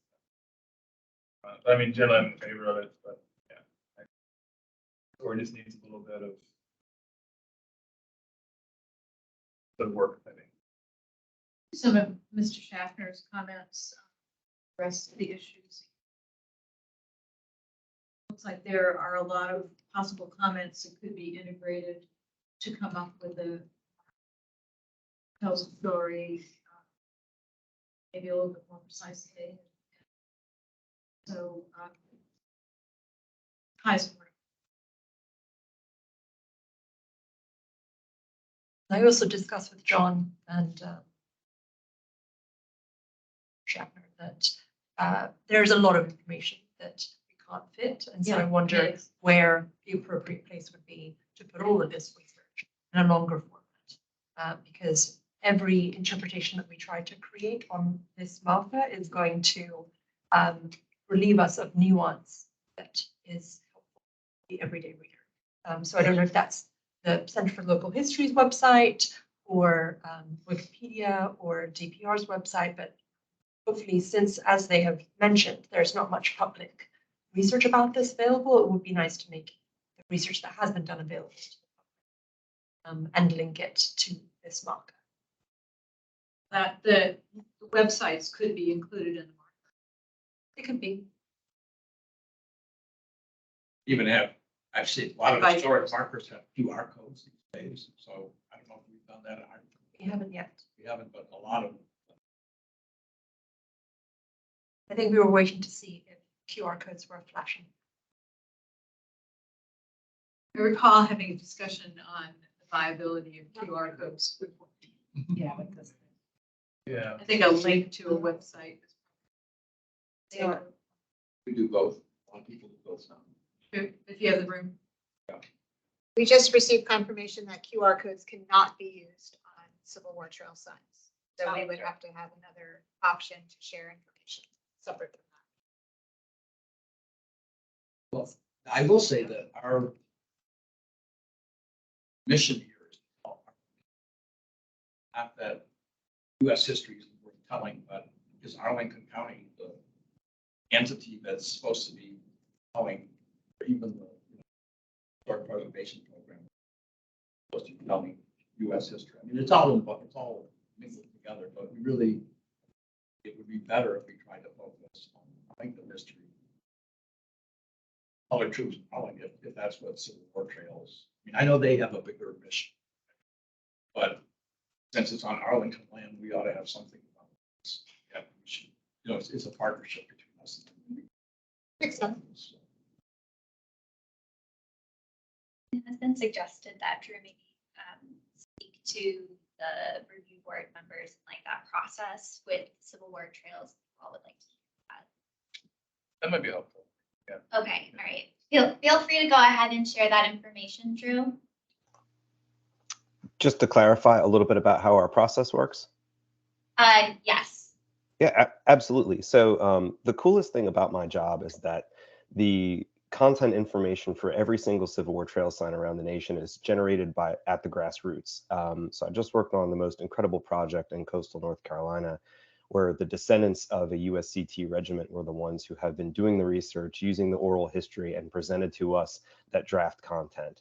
And that's really the genesis of every single Civil War trail sign. So very much like John has done here, he being our primary stakeholder, working with research historians in the National Park Service, people in the community. He pulls together this draft text for us to look at. What we then do is we wait for the preliminary approval of the site. And once we have preliminary approval of where the site goes, we then take the draft text and that site information and we put it through a consumer review. So when a visitor arrives at a Civil War Trails site, and there are 1,400 of them across 6 states, they expect to be standing in the footsteps of that individual, that moment in history, or within a very close visual eye shot of that site. So we take the application, the preliminary site, we take the locally researched content, and it goes over to our editor and a blind review committee, which is made up of 1 or 2 historians who maybe have written about the topic. Occasionally my neighbor Caitlin, who's in 6th grade, will be on the blind review committee because she's not really vested in the Civil War. And what that does is that ensures that the local voice, the local research is codified, it's vetted, but it reads well for people of all ages and backgrounds. So we recently did a bilingual sign down in Fairfax because we realized that most of the people interacting with that sign didn't have English as a primary language, and that came out during that review process. What we then do is we'll come back and we'll come back to the applicant, in this case it's John, and say, hey, you knocked it out of the park, or hey, we had these few tweaks to make. And what we have to do in 250 words is put the visitor into the footsteps of that moment. Use the sign as that caption for the landscape. It can't be a data dump. It's meant to fuel their imagination, give them some factoids of history, but inspire them to go seek out other information and then to share that with us so we can edit and amend and update the sign, share that with our stakeholders like John or Michael, who's shared his comments on the application. And then once everybody has agreed on the final text, once it's gone through the Civil War Trails process, then it's considered approved on my end. And then once we approve it, we can go to design, we can move to fabrication, and then we install it. But that's where the hard work sort of begins, because once the sign is installed in the ground, myself, clients like John, we're going to record visitor interactions. Some of those interactions will say things like, ah, you got this date wrong, you might need to fix that. Or, hey, is this really the citation for that photograph? Other people, specifically travelers of color, are going to come to us with information that they have about their ancestors who were in that regiment. And what we're going to do is we're going to determine, can we update the sign to include that information? Is that something we can archive with people like John or the Arlington Historical Society? And that's really what sort of keeps this program going, is that these signs are constantly evolving and being updated. And as I think I mentioned before, we specifically don't design them, build them, or install them to be permanent, but to be flexible toolkits. So I'm really excited to see Arlington sort of flexing the power of this program. So for us on my end, I'm sort of still at the beginning phases of my application from John. I hope that sort of clarifies a little bit about who we are and what we do. The thing I haven't even gotten into is all the marketing stuff we do to bring people to Arlington, to each of these sites, and then to promote the events and programs that are happening there. So signs are only a small piece of what we do every single day. I'm happy to answer any questions if time allows, but that's a little bit about how our process works in a nutshell. Thank you. Well, I wanted to confirm, so there are 2 parts to this, the location and the language. And so I don't know if you want to separate those 2 things out. John, is there a priority for you on moving the site before the language is approved? Do they need to be improved in tandem? Again, so at this moment, Drew and Civil War Trails has taken the old sign, but nothing has gone into the ground just yet. Part of the reason why we had chosen the location that we did was in part because of the story that we wanted to tell with the 107th sign. If you could go back to the images of the location. Yeah, so if you're looking across the street here, you will see the sign right at the corner between the sidewalk and the walkway up to the metal relief map in the Circle Plaza that directs people into Fort Ethan Allen Park.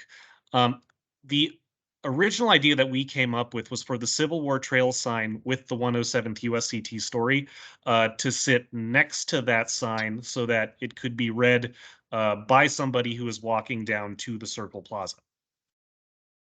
Yes, right there. Again, there were a couple reasons how we landed on this site specifically. First and foremost, we wanted to make sure that the sign was accessible and easy to find for people who are following the Civil War trails or for just regular park visitors. One of the big problems with the original sign was that it was in a space within Glebe Park that was relatively difficult to find by people who didn't already know where it existed. Now that brings up the question, well, could the sign go somewhere else that's accessible, say closer to the Madison Community Center or closer to the parking lot where cars might travel? And that is certainly true, but there are a few more benefits to having it at that location on the lead up to the Circle Plaza. The first being that it puts the sign in proximity to the plaza itself. You can see from the image here that you have the plaza is surrounded by 4 interpretive signs. You have the metal relief map of Fort Ethan Allen. But what is a little bit harder to see from this picture is that on the ground floor surrounding the metal relief map, you have the names of all of the states that contributed state volunteers to the defense of Fort Ethan Allen. It's a wonderful structure to have in the parks. So since that structure does not have a section for either federal volunteers, which USCT troops would have been considered, nor does it have a marker for the state of Kentucky where the 107th came from, we thought it appropriate that a 107th USCT sign should be in proximity to the plaza to just fill in that gap. Because as we've said, documentation shows that the 107th was stationed at Fort Ethan Allen and across Arlington County. So anywhere that commemorates the individual volunteers should have that accompanying 107th USCT interpretation. Something else that Drew and I kind of came to the realization of when we were scouting the location is that if you were to look at the sign from its proposed location next to the Fort Ethan Allen entrance sign that we see right here, this coordinates not perfectly, but somewhat with the location of the fort's original armory and ordnance buildings. These would have been freestanding buildings within Fort Ethan Allen that today would have been about where Old Glebe Road is, so off to the left-hand side of the farm of the sign. Given that these outbuildings tied directly into some of the jobs that the USCT were given when they were garrisoned in Arlington, detached to the quartermaster's department or acting as guards for the various fortifications for the freedmen's camps, this could be a potential opportunity to highlight those structures within the fort through a sign of their own. So again, that was one of the notes that I think we had considered adding to the draft language after it had been submitted for the second go around. And additionally, I would say that just about every comment that we've gotten, all the feedback we've gotten, I've read it very carefully. I've sent it off to Drew for his consideration, and all of this will come together to give us a good idea of what the sign should be. So, while I would say that at present, this is our preferred sign location. It is still flexible for us. If this is just an unworkable location, then we will go back to the drawing board because we believe in this project. But there are a variety of reasons we feel for the sign to specifically be located where we have outlined.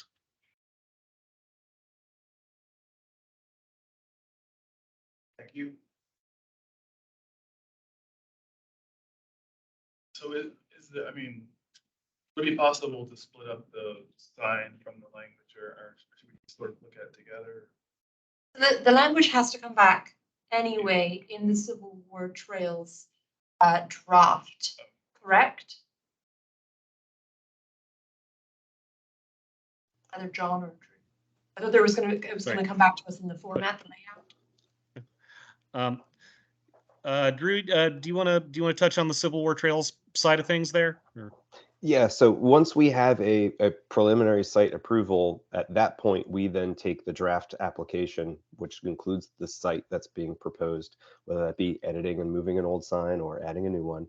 And then we compare that with the text that's proposed, and that's what goes off to our editorial and then consumer review. And we pull the consumers for every single site. It is unique, as every site is unique. And then what we'll do is we'll compare the site selected to the story that is told. Everybody here, and I've read the comments pretty thoroughly. Everybody here sort of hit the nail right on the head. When you approach a Civil War trail sign, the first sentence that the visitor looks for is, why am I standing here? So you need to look up and make that visceral connection with space. And then once we do that review, again, so we need preliminary approval of the site, and then I can take the draft proposed content and text, and then that goes out through our review process, and then it will come back to John, who's my applicant, and we'll say, hey, here's where we think it can be tightened up or tweaked or put back into our style. The thing that I would say that makes me a little bit of an outsider, although certainly not unfamiliar with historic district commissions or architecture review boards, is that we are constantly updating trail sign content. So we know almost immediately within the first several months of a sign being on the landscape, we will get visitor feedback, and we typically are updating trail sign content within a year. So my perspective, which again is of an outsider, is that sign content on Civil War trail signs does constantly revolve, and it does constantly update. So I don't know how that would necessarily dovetail or interact with your process here today. I hope I've answered your question. Yeah, thanks. Yeah, thank you. Okay. I guess with that, I'll make a motion and we can dodge it as needed, obviously. So I move that HLRB approve CLA 23-14, request to install new circle marker and conditionally improve marker language. That may need some work there. That's kind of when ended up. That's a little vague, I guess, but I just want to say that we also get in there and look at language as it is. We do want to get in there. So it sounds like for the process, I guess conditional proof of language. Any other thoughts? That's not though, like, we're not always gonna be.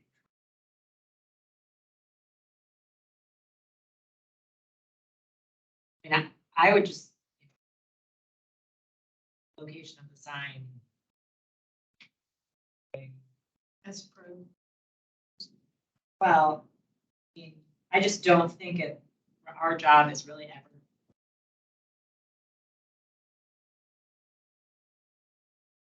So, I mean, I think we're approving a marker for the Civil War trails to, place a marker about. There. I don't. But are we also approving the location? Yes. Yeah. I mean.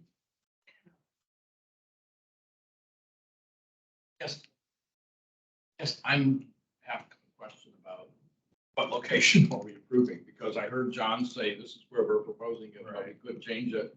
And Not the location. no, I thought he said that they, Like, no, I thought he was talking about location. Okay. Well, I can thought you it was- clarify? He said they're still thinking about it. And then, yes, Michael from Civil Trails. Drew, okay. Drew said, oh, as soon as we get the location, what we do, the first thing is we take a look at it and we decide whether the language that's been proposed matches. Well, they proposed location. Like they want to. Preliminary approval. Okay. So I guess what are we preliminarily? Is it, Proposed location. Location. Okay. We need to make. As opposed next to Okay. So, yes. I move that HRB approve COA 2314, request install the historical marker as a proposed location. At the location proposed. At location proposed. Second. We add an at Fort Ethan Allen. Okay. Yeah, Okay. that would. At the location proposed at Fort Ethan Allen. But do you want to say anything about content, or are you limiting your approval to location? At the location? Well, I get the impression from gentlemen from Civil War Trails that once they get the location, then they're going to write the content. Right. And then we'll look at it, I guess. Have maybe some input to it, but I don't think we're going to have a huge amount. Certainly going forward, installation. I think Katie summarized it well by basically you're blessing the general subject matter. The exact content is in progress. Yeah, Yeah. we could say something, Yeah. you know, the marker regarding.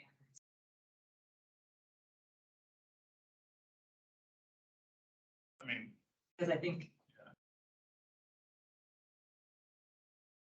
yeah, no, that's true.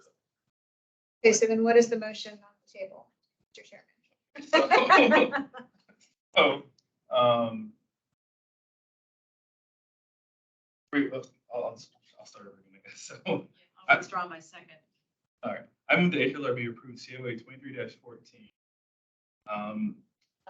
At Fort Ethan Allen Park, right, at Fort Ethan Allen Historic District, to install marker at the proposed location. And Fix that location. right, okay. I think it's the location proposed. And the location? And the, and the language regarding the 107 USCT. I'll second. Fingers caught up. Yes. With that, Mr. Davis, yes. Ms. Ham, Yes. Mr. Laporte, Yes. Ms. Lawrence, Yes. Ms. Myers, Mr. Turnbull, Yes. Mr. Winchell, Yes, and Mr. Woodruff. Yes. That is unanimous.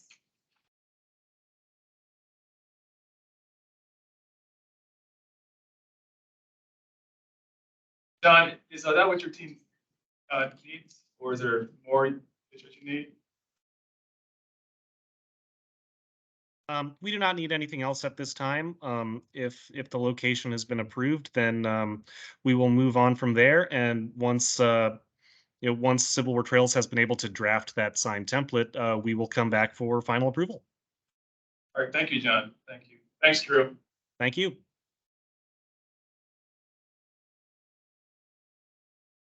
Take a 20-second stretch. Round two. Get your snacks, fill your water, be comfortable. Sorry, we don't have popcorn.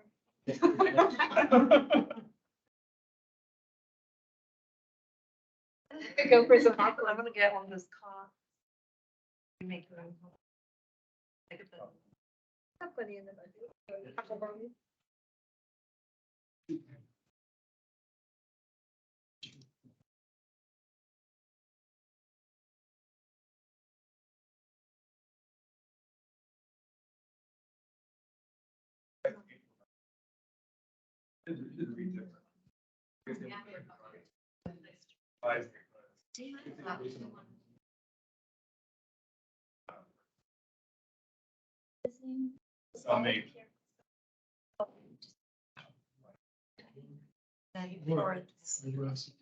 Chocolate, please. Give us some. Thank you. Jump up to the table. Yeah. We're gonna get rid of this fall. Yeah. They come right here. What was it, the first day of summer? Like I don't draft, know. yeah. It's all like the year-old clinic. Or like, it's like, the big draft thing. This is public. Watermark. Take a break.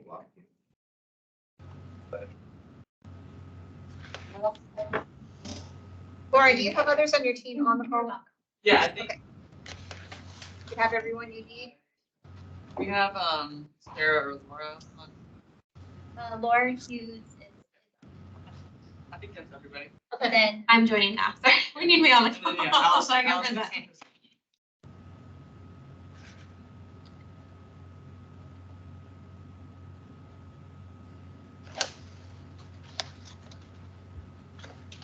Mr. Schaffner, just wants you to know that your video is on.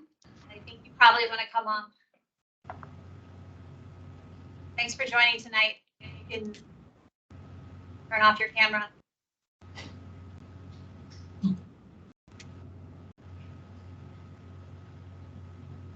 Thank you. Great. Thank you for your patience. All right. So. I wish I had popcorn. Next time. Never a double. So next on the agenda is our informational item, Barcroft Apartment Section 3 renovation, and we have members of the J.R. Lynch team that's here with us tonight, as well as on the phone. Sorry, like a radio show.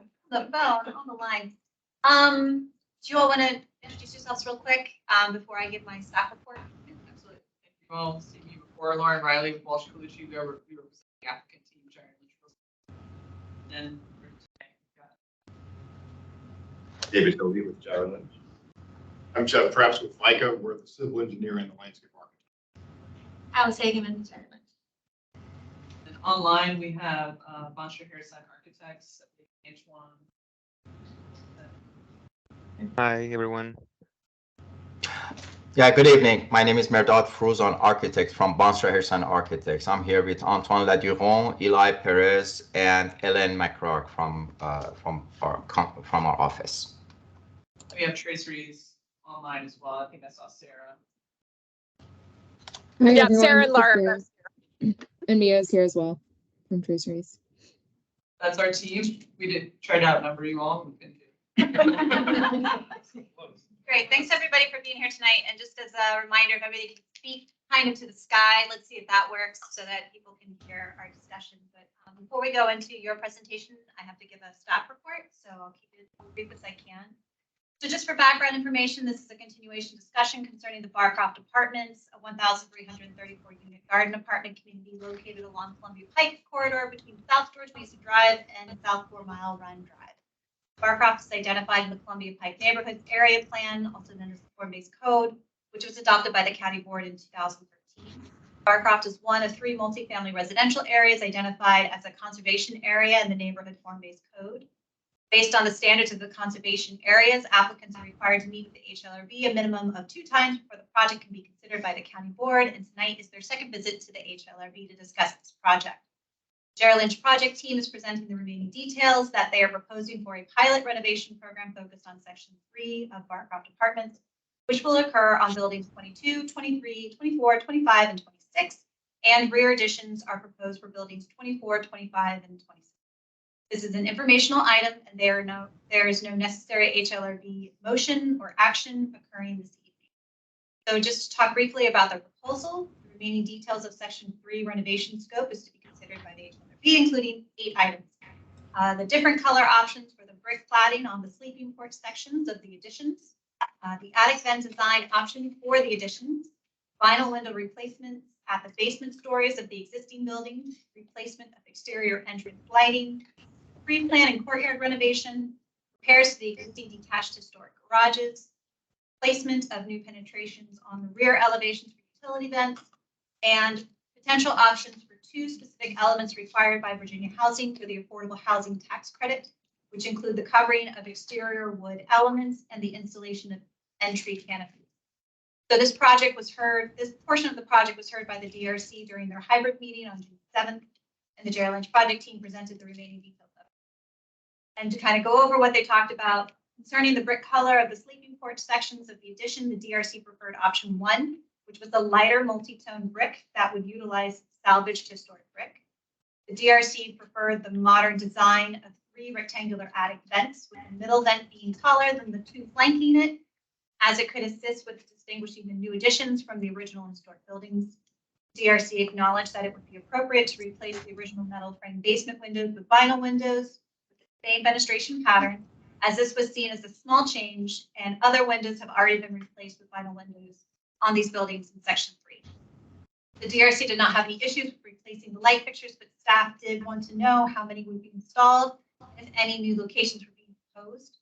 For the trees located in Section 3, the DRC acknowledged the project team's approach, specifically with the removal of 7 healthy trees to enable the construction of the rear additions. Staff voiced some concerns about some of the trees being proposed for removal during that meeting. For the existing detached garages, the DRC supported the overall proposed repairs, but had questions about the existing garage door material and what the replacement garage door material would be. And concerning the Virginia housing requirements, the DRC recognized the requirements for the cladding of the wood trim elements.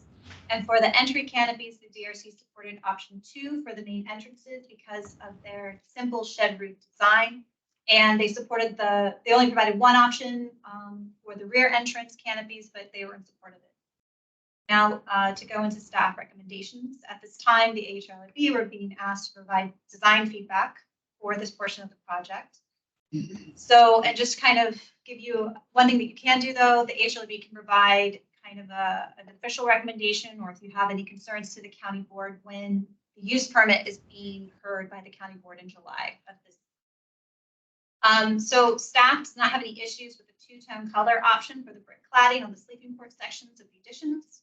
We don't have any issues with the modern style rectangular shaped attic vents for the additions, or the replacement of the exterior lighting, or the repairs to the garages, and we don't have any issues with penetrations on the rear elevations or utility vents. These all cover the guidance in the conservation area standards, and they also follow the Secretary of Interior standards for rehabilitation of historic properties, specifically standards 1, 2, and 9. Just skip it. Although most of the proposed scope is consistent with the Secretary of Interior standards and the conservation area standards, there are just a couple that aren't following. Removal of the replacement of the steel sash basement windows with vinyl basement windows matching the original configuration. So, staff, we consider the proposed replacement of the steel sash basement windows with vinyl as a minor change to the historic material of the existing buildings. And we also acknowledge that the original window configuration and fenestration pattern is important to retain, which is what is being proposed for the basement replacement windows. Concerning the new penetrations for vents on the rear elevation, that is also kind of going away from the conservation area standards. However, we see this as necessary for the historic buildings to adapt to the needs of its current and future residents without negatively affecting the character defining features, and these penetrations will be minimal and will only be visible from the rear elevations. Now let's talk about the Virginia housing requirement. I want to provide just a little bit of context that I've been able to get since I wrote my staff report. I had a conversation with a staff member from Virginia Housing this morning, and although they can't really guarantee with me that waivers for the 2 items, which is the cladding of wood elements, as well as the addition of these canopies over the entrances, they couldn't really tell me that because they have to go through the application process. They did indicate that they usually work with making sure that any changes or their requirements are appropriate for the historic buildings, and they try to prevent any negative effects. So for that, I'm very hopeful with how that conversation is going to go. And it just means that the J.R. Lynch team, as well as staff, will try and provide as much information as possible to Virginia Housing on why we would like those items to be waived. But although that's the case, and I'm hoping that will happen, we still need to consider what these elements are going to be, because it still has to be part of their proposal. So staff agrees that the cladding of the existing wood trim material is a minimum change to these character defining features. The applicant will be required to repair any deteriorated wood prior to cladding it with vinyl or aluminum. Although this cladding will be visible, will be like a visible barrier, the wood material will still exist and the cladding treatment can be reversible. And then to talk about the canopies, the proposed designs will not overshadow the decorative door surrounds on the facades and are compatible to the overall design of Barcroft. Additionally, the installation of the canopies will only affect the mortar joints and will not cause damage to the historic brick material. The cladding existing wood materials and the installation of the entry canopies mostly follow standards 6 and 10 of the Secretary of Interior standards. Almost done. So regarding the tree preservation, staff was concerned about the proposed removal of a particular tree, a white oak tree, noted in the plans as number 33. But in the past few days, I've been able to have some conversations with my colleagues in urban forestry, housing, and planning. And although the proposed removal of the white oak is unfortunate, the HPP staff is supportive of the tree preservation removal plan as being proposed, as it will achieve multiple county goals, such as preserving and adapting these historic buildings, promoting affordable housing, and increasing much desired family size units, and that the applicant will be planting 71 trees with their. So, but I do want to point out that the county's urban forester has the opportunity to continue discussions with the project team about the tree preservation and removal plan during the review for the use permit that will be going to the county board. So in conclusion, staff is supportive of the renovation project for section. Sorry, that's 3 minutes longer than I wanted. So, all right. I can't promise I'll make my presentation shorter.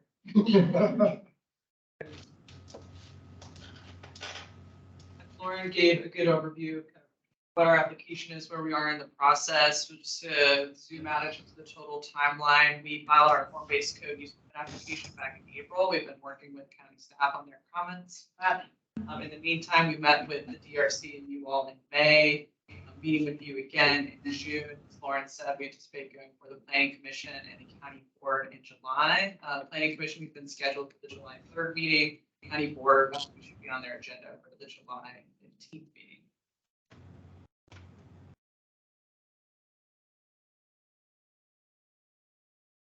Taking us out of it.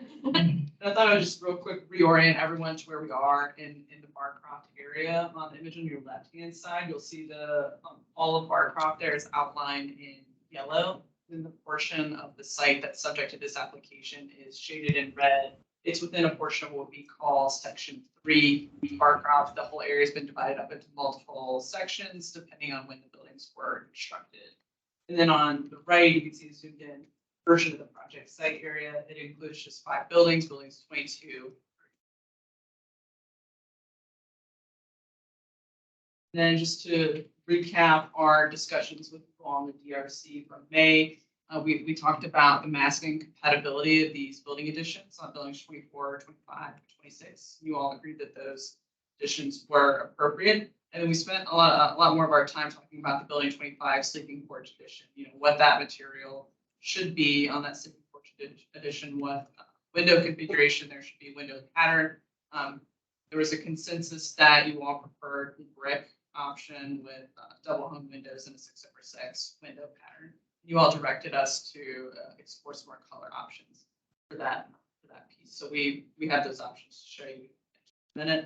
And then we also talked about the new attic vents on the proposed addition. You may recall our first submission had, we were kind of mimicking those existing larger semicircular vents on the existing buildings, and it looked a little disproportionate on the additions, which are supposed to be subordinate to the existing buildings. And you all suggested we could do a reduced semicircular vent size.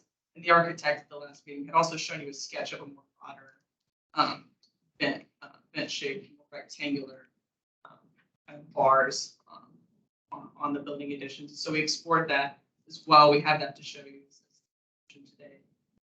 Well, though we continue to prefer that reduced circular vent size. Historically appropriate with the.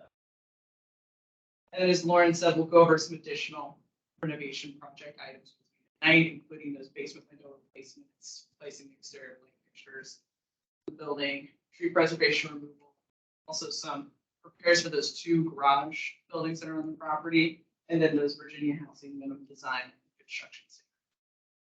And with that, I'm going to hand it off now to with Foster Harris. I'm going to walk you through the building design updates and those other items.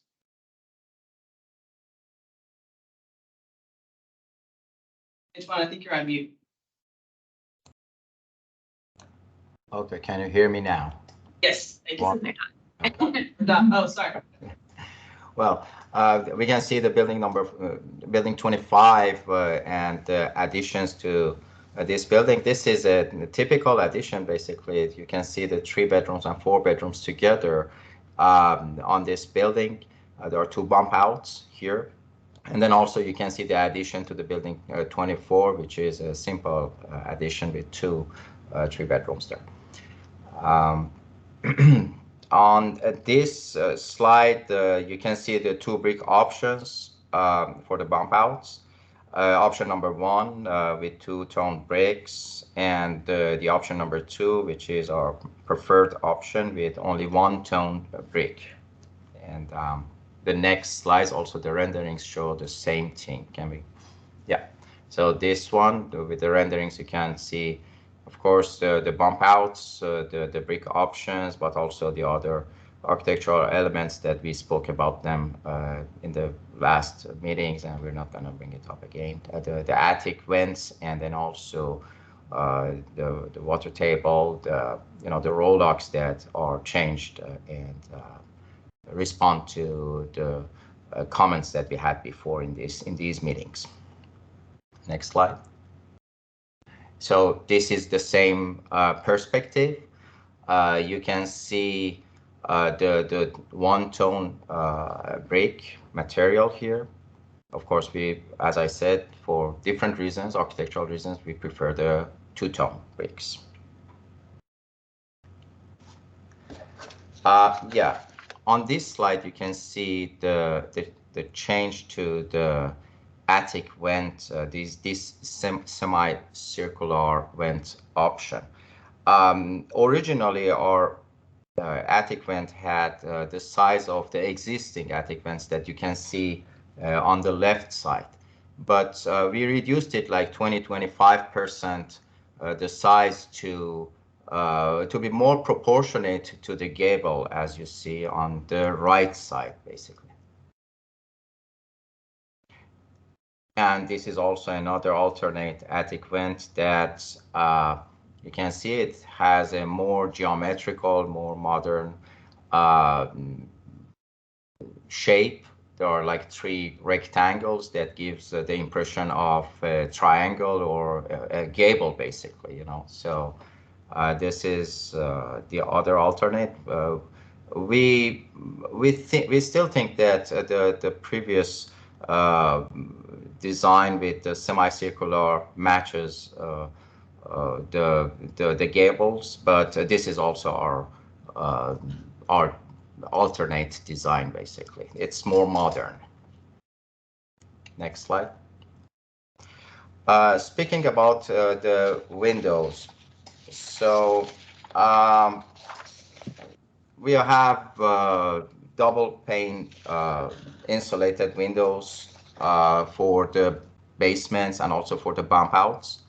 They are vinyl, and in terms of color, they match the rest of the windows in the building, and they meet all the new energy requirements in terms of SHGC and U value. And they are simulated divided light. So 6/6 again. So most of the windows in these buildings throughout the complex is 6/6.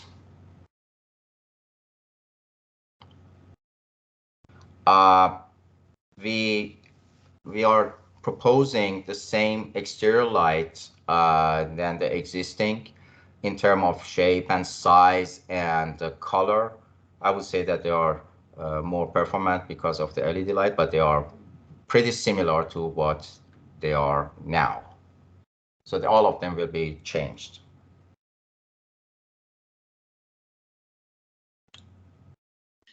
Well, for those of you who didn't hear this little discussion before, one of the things we wanted to set the stage is, if you haven't been out to the Barcroft site, one of the most compelling components of the site is the lush tree canopy, right? So our goal overall is to minimize disturbance as much as we can, given the proposed construction.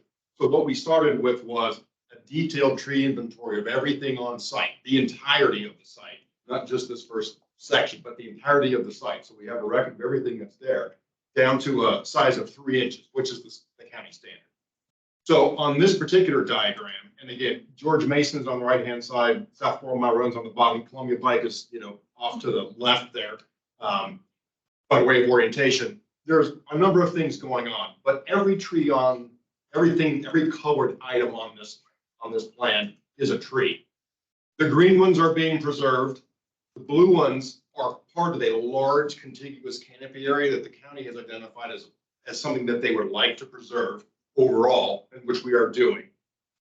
The red trees are trees that need to come down because of construction, and you can see the orange of the buildings, the little gray boxes in the middle are the proposed additions.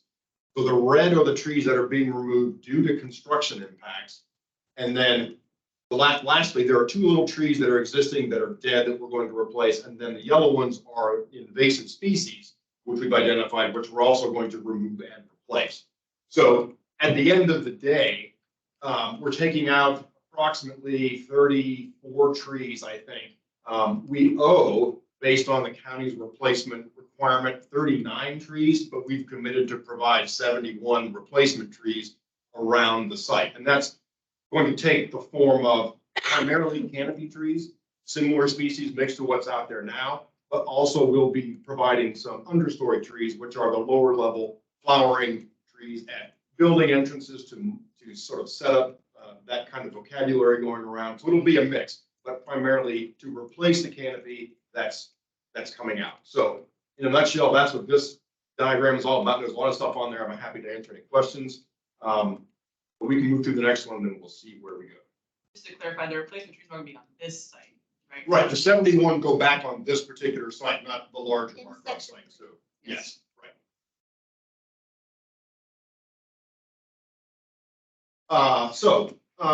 The last time we were here, the courtyard was a slightly smaller and slightly less refined animal than you currently see before you. We, again, this area, which is, as you can see, sort of off above building 22 on the far left there, it's one of the only flat spaces on the site.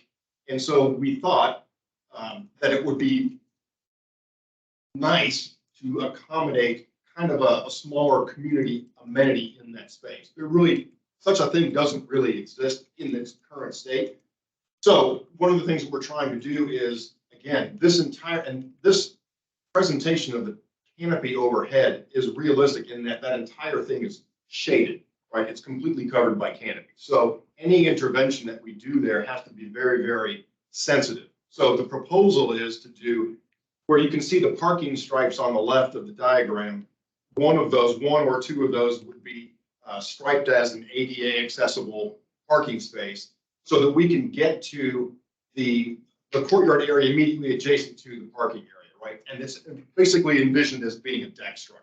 So we're going to be drilling for posts, right? We're excavating for posts and then sinking, and then basically creating a deck that floats over the existing root zone through there, because the entirety of the ground plane is covered with roots. So we'll basically build a floating deck. The deck comes down the page, as you can see. So that would have accessible grills and accessible picnic tables on that upper level. Then it would turn, go through the wall, and then drop down it's about a 4 to 5 foot drop to that lower rectangular area. And then we would construct another sort of floating deck space down below. The two are tied together, and that one is for those who are able to get down to that lower space. And then we would we're, at least at this point, what we're envisioning is a couple small understory trees planted there and some restoration of the bordering vegetation. But it's all meant to be very, very low impact. Again, we're trying not to disturb the roots as much as we possibly can while still providing an amenity for the community. So that's that. Thanks, Jeff. Real quick, we'll go over the proposed garage repairs. So in the bottom left-hand image, you can see where those two garage buildings are located just behind building 26 there. Two buildings, they contain about 20 parking spaces today. And like the existing garden apartment buildings, they need a little bit of repair, a bit of refresh. So the applicant proposes to clean and repoint that brick as needed, repair the roofs in certain areas, replace the light fixtures, exactly like they're doing on the existing buildings. They'll also be replacing those existing aluminum garage doors with new aluminum doors that have the same pattern and color as existing. And then I send it back to Merdad to go over those Virginia housing requirements. Yeah. Can you hear me? Yes. Okay. Well, as said in the beginning of this meeting, as a part of VHDA minimum design and construction requirements, we need to provide cladding to the exterior wood trims and fascia boards. The claddings will be whether vinyl or aluminum with vinyl coating or other materials, similar materials like vinyl. But we also saw in the codes that exceptions might be considered for these buildings because of their historical character. Next slide. Okay, again, as a part of VHDA minimum design and construction requirements, we need to provide canopies to the entrances. So you can see the number of canopies in each building down in that in this slide for every building, and the canopy needs to have minimum requirements like 30 inches of overhang along the front and 12 inches on each side of the door. So we designed two different type of canopies. One is more modern on your left, and we are showing both of them in one slide here. So the one with tiebacks, as you see, which is more modern, and the other one is simple and has, like a very simple design.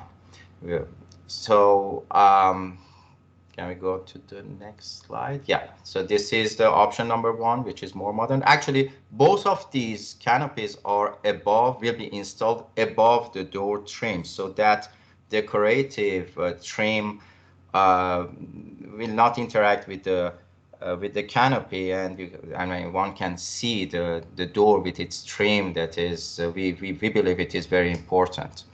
So it will be installed above this. So we prefer actually this one. We also explained it in our last meeting with the DRC, but this brings a touch of modernity to the building, and everything else remains same, but this will probably demarcate from the rest of it. The next slide.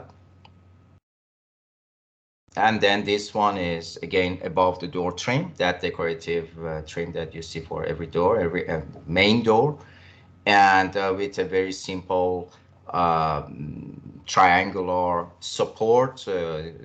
But the width of both of these are 30 inches. That is what is required by the VHDA minimum design and construction requirements. Okay, so we also have a number of back entrances in the buildings. So we don't think that we need to install very, like modern or more expensive canopies. For these, we just go with the option number two, that all of these are in the back of the building and can be seen less. Next slide. Okay. That's it. I thought I'd conclude summarizing our overall application requests that are going to the county board in July that encompass everything that we've talked with you about in June, in May, and June.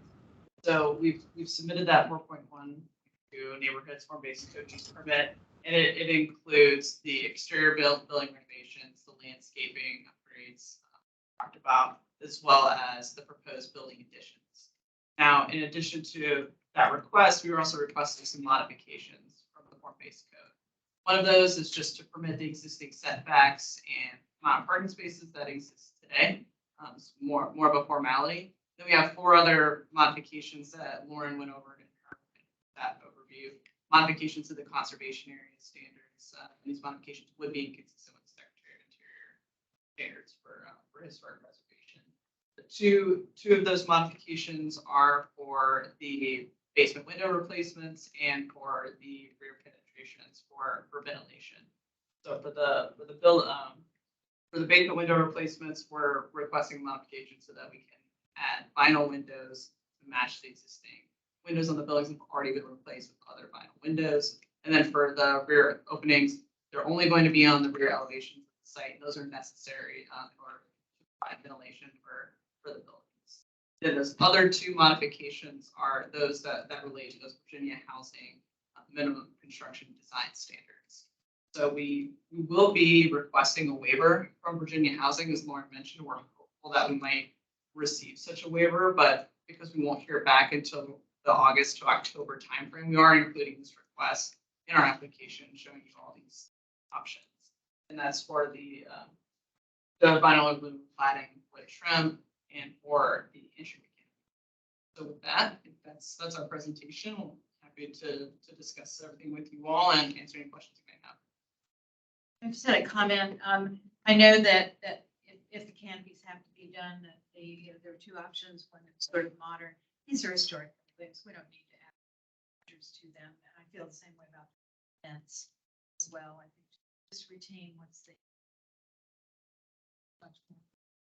And we certainly agree with you on the canopies. We don't want to have to add them to begin with, but Right. so you prefer option 2. Absolutely. The vents are necessary because of the updates that you all are doing on the interior, which is. Yeah, the rear penetration. I'm talking about the attic vents. Oh, the attic vents. Okay, great. Yeah, there are some vertical, Yeah. center, taller than the two Right. sides, and then there was this sort of half. So you prefer this option, the Yes, semicircular size? We do too. That would be our The smaller one. the reduced size. Yeah, the semicircular. proportional. Can I jump in? I think at DRC, we actually prefer vertical.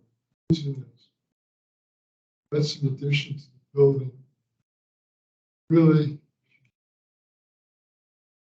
Secretary of Interior standards is supposed to differentiate what the new addition from the historic fabric. And that just means doing it in part, the multicolored brick is another thing to distinguish it. Yeah, I thought the. Somewhat subtly, those are the reasons. Yep, I understand. Yeah, I understand that. I thought the difference. And it's pretty clear when you look at the building.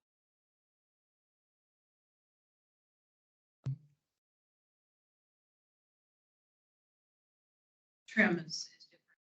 I think they're sufficiently different. That modern. So I'll agree to disagree. We sort of go around sort of like item by item again. I mean, it seems like Or everyone's round kind of, robin, or- it's up to you all. If you want to go specifically, or if you just want to focus on what you feel strongly about. 8 items. So if you just In want to that focus case, on that. let's do that. Okay, Focus. taking notes. May I ask 2 quick questions? For the number of canopies, I counted a total of 36. Is that just on front doors? Is that front and rear? Do you know? I think, Murdoch, could you speak to that? The 36 number of the canopies, does that include the rear canopies or not? I can let you, Yeah, I believe that they include the rear one too. because I know we only have 4 Yes. addresses, or excuse me, 3 addresses in building 22, and so in the front. Right, okay, and then can you confirm how many light fixtures? Oh, I thought we did a Maybe it's in submission. mission. 36. I might have just forgotten. I might not have made this one. Yeah, Oh, yeah, we did.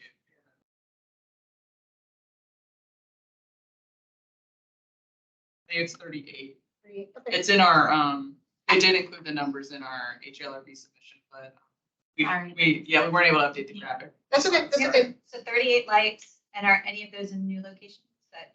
Nope, 1 for 1. That doesn't include the garages, I would say. But there's No, on the building. building. Garage building.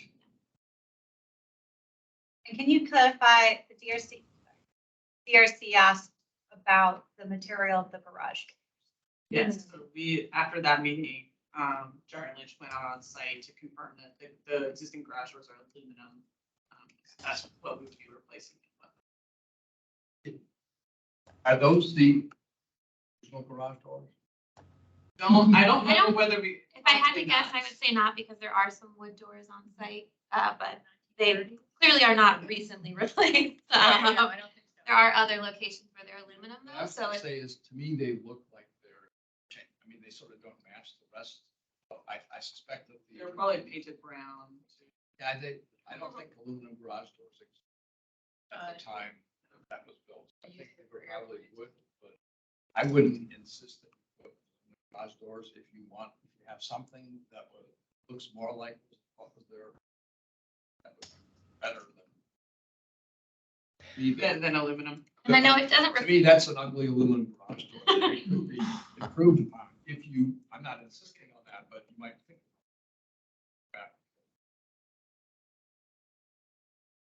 It's sort of that balance of, maintenance and durability Yes. versus the Yeah. historic, which is what we're facing a Well, lot right. between Virginia housing and, Yeah, but I think that's something you all are looking at is finding product types that we could use to replace the doors. So right now, we're geared that towards colors and We also may have the original drawings. oh, okay. Hey, Depending. this is Sarah. I was just gonna chime in and say, I was just looking at the drawings. They were wood overhead doors, but the elevations don't provide detail on the appearance. It's just kind of a shaded, solid wood roll-up door. So Okay, so no possibility of any differentiation with the rectangular facing. I'll keep looking, but from what I've seen so far, no. It was a pretty simple wood door. Great, thank you, Sarah. They do make fiberglass doors that mimic wood doors now that might be more appropriate. Is that aluminum? Might be cost effective.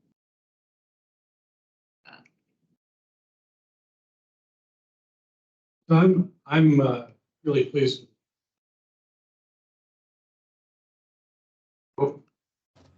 Hope it works out.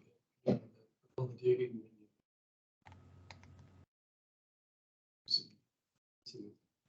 I asked a question the last time you were here, and I'm not trying to put you on the spot. I still want the answer. Do you know how many buildings are in the concert? Oh, I apologize. I'll work on that while we're talking. I think I can do We it. do know. Because these all, right? These are all these buildings. Within the form-based code conservation area? Yeah. I mean, yeah, Yes. what we're talking about now, they're all within the form-based code conservation area. And I think so even the way the conservation area is drawn, there are some portions of buildings that are in and out of the area, which is a little perplexing. Been trying to get a handle of that, but it's quite a few. Well, if you can, I would like to know which buildings are in and which ones. I mean, I can pull up. And you don't have to do it. No, it's a valid question, and I do apologize. You did ask. No, It's about 75%, I believe. in the Yeah, that's what conservation they area. said. I don't know. But I don't know the Number number of of buildings. buildings, there are some, having been on. Really? Yeah, we weren't. Yeah, on the east side. You can see here the. Oh, you're not. Oh, sorry. I can't. See. I have another question that I missed last week's meeting, but, and this doesn't really relate to the buildings themselves, but, I understand that the residents, and being removed. I'll let Alice, David touch on this. No tenant relocation has occurred yet. You are all working on a tenant relocation plan, right? We've hired Housing to Home, which is, they specialize in tenant relocation and relocation. I've been corrected many times by them. It's a temporary on-site transfer, not relocation. No one's being moved off-site. What we will be doing is temporarily relocating folks, or transferring folks, excuse me, to other buildings within the site. Within Barcroft. Exactly, within Barcroft, and but for the duration of the renovation. Gotten a different story. No, understood. Yeah. Lives in Barcroft. So, Oh, okay. and we've distributed materials for this first phase, to give residents a background on what's happening. And we will be, there's a minimum 120-day notice period, which we will be following as well. All online with the Arlington County relocation. Working in concert with county housing staff too, with this plan, making sure.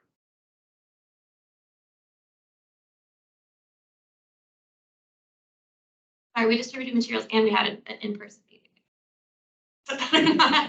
The materials were sort of involved there, follow up FAQs and things like that from the meeting. Sorry, so I know I got distracted before giving account of the actual buildings, but here's, when they're referring to, you can see some of these buildings bisected by the change in, area, but as I think it was Cynthia mentioned, it's about 75%. And there's about 52 buildings total, 50 buildings. 50. Were they indicated by the color there? I can't Sorry, yeah. imagine. The ones that are shaded Yellow. in the light green are conservation area. Everything that's in the light blue is what's adjacent to conservation area, which is designated for redevelopment. And then everything on the east side there, it's kind of shaded in red. That's in the commercial form-based code there at the corner of South Formal Run and Columbia Pike. That was not included. Which part? Are you telling me? This part here, The commercial corner. That's in the commercial form-based code where they didn't have any historic preservation recommendations.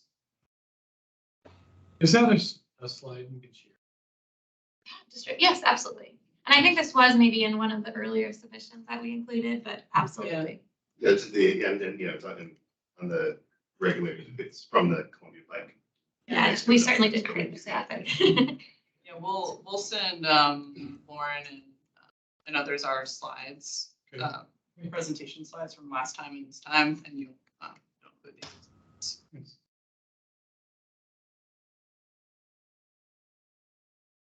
Any other comments about anything that you've seen? I just had a quick question about the overhang. 30-inch number bandied about, is that depth? Oh, the canopy. Correct. For that, is that? Excuse me, it's the depth, so from the building face to the edge of the canopy. It's hard to see here, but That's how far out it projects. That's right. That's 2 feet 6 projects out from the facade. And then the width would just be. Well, correct. It'll be 12 inches from the side of the door. So that's how we set it up.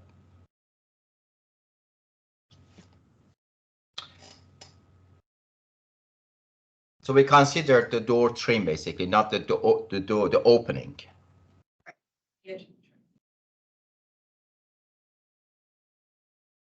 Does everybody sort of agree that option 2 is the preferred option for canopy, or is there a difference in the group? I mean, there can be obviously. I personally prefer option 2 as well. Just curious. But I think it should be consistent throughout the entire.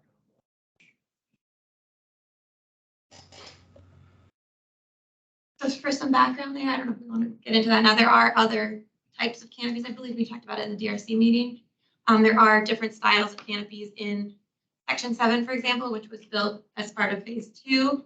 So those are existing, well, sure, we'll bring it back to your attention when we renovate that phase. And that, I don't want to speak for everyone, but I don't think those are appropriate for the, they're much bigger and copper, the green. So And they not didn't have necessarily the appropriate here. surround. Exactly, they didn't have the trim, the beautiful circular trim that we're seeing.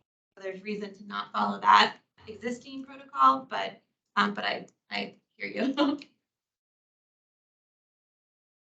And also, as far as the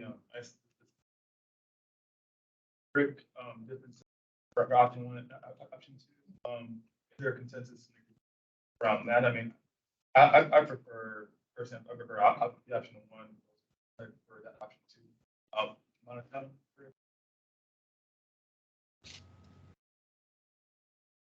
Yeah. Yeah. Two-tone it is. And the last one we kind of want to get sort of thoughts on it are the vents. I guess I've already heard sort of two opinions on the vents. There's Andy's opinion and John's opinion. I'm with John.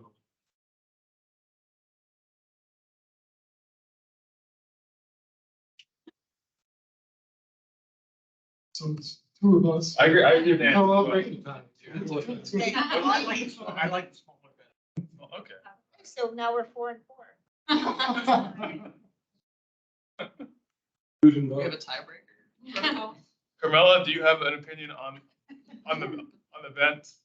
the semicircular or the three sort of full towers.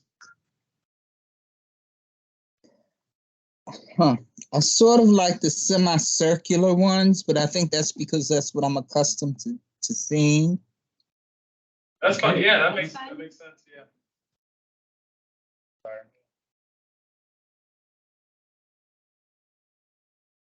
Yeah, and then also, in my opinion, on the brick is again for option one. But I do think though that it would be enhanced by adding soldier course banding that sort of mirrors a banding on the larger volume. Sort of, I mean, not in the same. It could be the same field brick color, but just changing the brick pattern across that banding there. I think that'd be nice. That. I'll take a look at that. Yeah, no, we didn't update the renderings. Definitely. Thank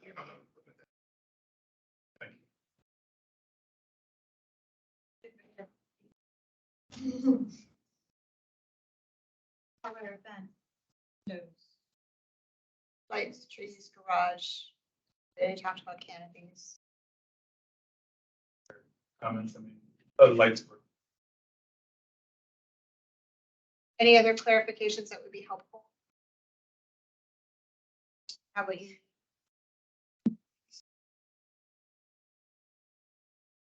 And I think the only thing I'd like to get clarification on is if, I think we could do this two different ways. If maybe I were to help maybe drafting up a letter coming from you, Amari, just based on how this discussion went, what some of the points were that the HLRB preferred design overall. Or another option is I can draft something up and that could be included in the staff report that would be issued to county board with the so you could go either way, so maybe think about it. You know what you think, unless the HLRB would like to request one option or the other. Letter, or I provide a summary of this in the staff report. It'd probably be good to have a letter. I would agree. This is a letter to the board. And your staff. Yeah. Well, it will. Yeah. We have to do We would do both. We would technically. I think The letter could go to Virginia. Or is that a separate? I think we should do a separate, just so that we can kind of drive the point home to them, what the HLRB would like to see happen. So, and I would do that too. So thank you.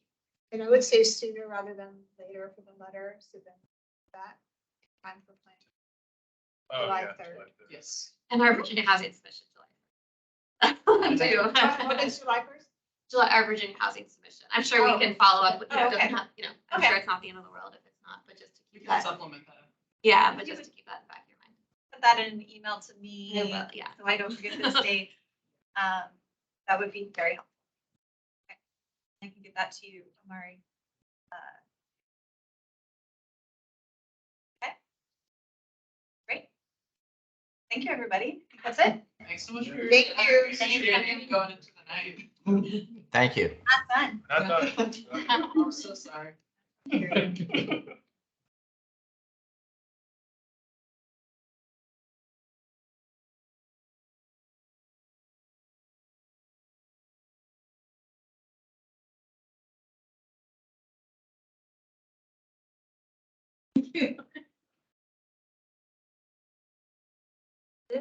Next.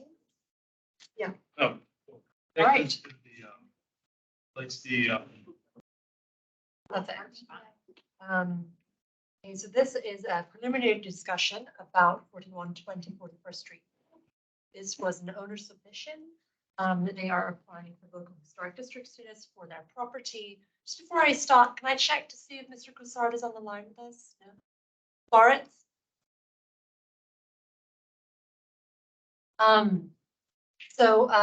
We received this application a few months ago, and I went to meet with him last month to take a tour of this property.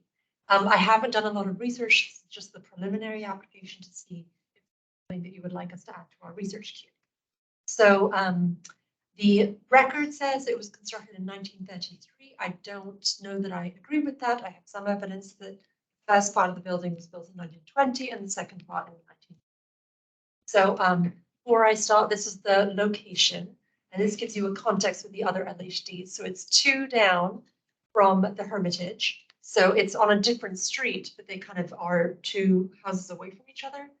And the Hermitage is our log cabin that you've seen a few times in the last 2 months.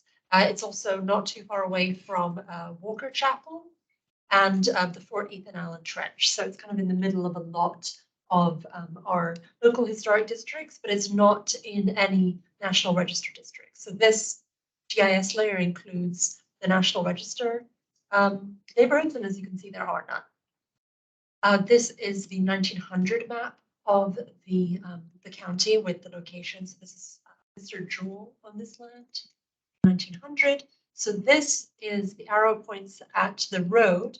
It is listed as unpaved in 1936.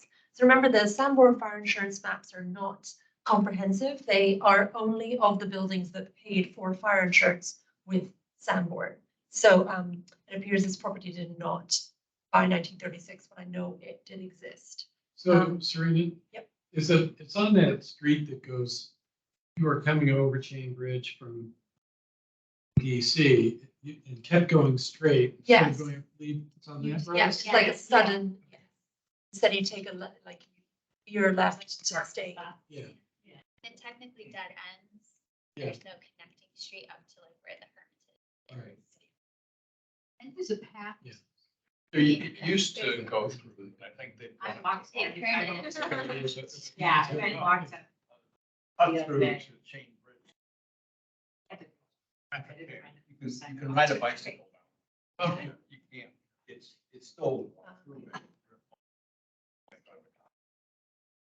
It's also not included on the 1959 Sanborn fire insurance map, so I guess they didn't pay for insurance for Sanborn. But I do know that. So based on the application from the Pierre Cossard, who is the current owner, he bought it from, he believes, the first owners. So that is, he wrote Judge Ballard. I found him to be called David Ballard in the record, and his wife, Fanny Foy Ballard. David Ballard was a clerk for the USPS until his death in 1946, and then his wife, Fanny Foy, remained in the home until the 80s when it was sold to Mr. Cossard. She is meant to have been a very interesting woman, so I look forward to reading more about her. Apparently, she held seances and musical operatic shows in the home. She performed from a balcony. So this is the approach to the home. There's kind of a long driveway, and then this is as you come up. This house in the rear is actually the original, and then this believed to be a 1920s construction, and this is believed to be 1930s construction. This is the north-south, like looking south view. This is the entrance between the 2 homes. This is constructed to attach the older home on the left to the new. This is a view of the back of the homes. As you can see, it's raised, and so they believe that when the second part of the house was put into use, this was used for servants, and so they would have had this small space up here and the kitchen down there. This is the rear, showing you the access to that small gable room. This is a view, you keep going around, so that's still that gable room, and so the house is at this lower level. So is that dormer thing older house? This part, that's on the newer part. And then this is the current entrance. It's screened-in porch. I don't think it was always glassed in. And here's some interior shots. So you would walk in through this door, to this entrance room, which is like a screened porch. And then you walk into this large room, which has these Tudor beams and the balcony whence Fanny Foy is meant to have entertained guests. And this is one of the paneled living rooms. There are a number of beautiful details. There's an inset fireplace here and matching bookshelves. There are a few details. So this is the one of the entrance doors, and it has the glass panel, but it can be removed and replaced with a screen door. So it was, but it is original to the home, as is this door. This is the original little phone nook when there was a landline. And this, interestingly, is the door to the cellar. It is in a cupboard. So the applicant believes that maybe this home was used during Prohibition. I'm not sure based on the dates, but there is this odd dungeon door inside the cupboard downstairs behind a wall, and it leads to this wine cellar, which is quite an extensive wine cellar. It has worth of places for wine. Did you go down? Did. Confident you'll figure it out. Fingers crossed. Well, there's also, I didn't include it here because it's been closed in. There was a pass through to the garage that makes him think that maybe where goods were delivered through from the trucks, so they could be then kept there to be sold on or delivered during Prohibition. Yes. Again, this is the exterior. There's been a number of beautiful additions to the home in terms of the landscaping, but otherwise it's fairly untouched. The owner has also bought the property next door because he was worried about development. So let me go back to that just so you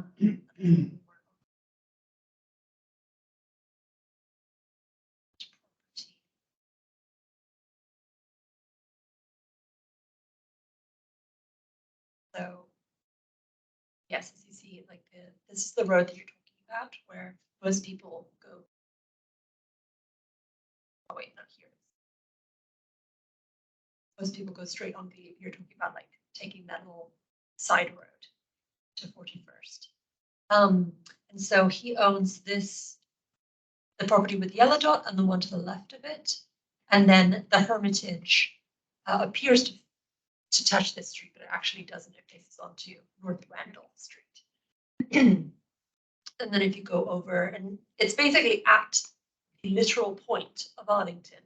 See, it goes on to the next page. And so, and it is, we do not have another home of this style from this period as a local historic district. And it would be a really interesting addition to the architectural. I can't say too much about the owners yet, but the fact that there was only one owner prior to the current means that there have been very few changes. So if you're walking up that hill, it's the first house on the left. If you're going up that hill, I don't think so. No, there's one, and there's the second one, and there's a long. Really? It looks like the first house is fronts on that circle. Let me actually pull up the. But you're walking right now. I'm going to. Can't open it. Right. I'm going to try to open. Oh no, I can. I'm going to pull up the Google Street Map.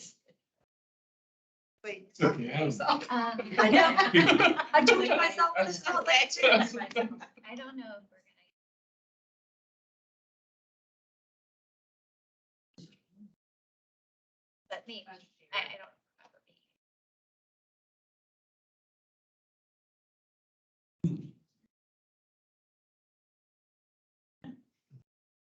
Oh, and the capital. I just was here about my sweat. Oh, you went Okay, back. Oh, I yeah. thought you said you did. Well, I didn't go up it. Right up. I thought I was like. Last time my ears are. Checking out property. Right. I'm just. Well, Perfect. it's just speak. It's like, it registers Is it for as you sale? are allowed to drop it. I don't know. Serena, is it for sale? No, it's for rent. So, yes, the owner, his mother also owned a house in Arlington, and he's considering pursuing an easement for that. It's an adorable one-story, not too far away from here, actually, but he took me to see the most incredible garden in the back. I mean, just amazing. So we're talking about maybe going to Northern Virginia Conservation Trust for an easement for that. But he has moved into his mother's house, and so he is clearing this out. And yes, there's 1,000 listings online. He is renting, I believe it out, I think, as 2 different ones. Yes. Yes, I have not been able to get the street view because as Michael mentioned. I don't know, I guess this is the Bermuda Triangle of, like the Sanborn map, nothing, neither of them street view. Something about it. I mean, so the owner, The pictures were very helpful. and the owner has Yeah. mentioned, in the application, I don't know if you noticed that, a number of spirits. Yeah. So it is Exactly. possibly, Did you sense a presence? I personally didn't, but maybe I'm not attuned to it. Or maybe they were present that day, but either way, maybe they're working on the maps. Maybe that's why. The maps are haunted. On that note, Well, it sounds kind of like a no-brainer to me. Yeah.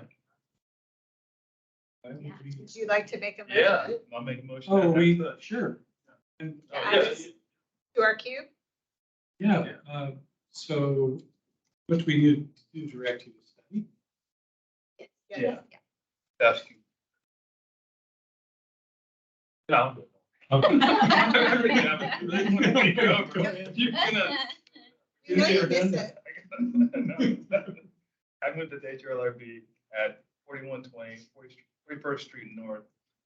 Happiness, to the HPP staff's cube research. Second. Hopefully I'll be bringing you a completed local historic district application for a different. Later this year. Yes.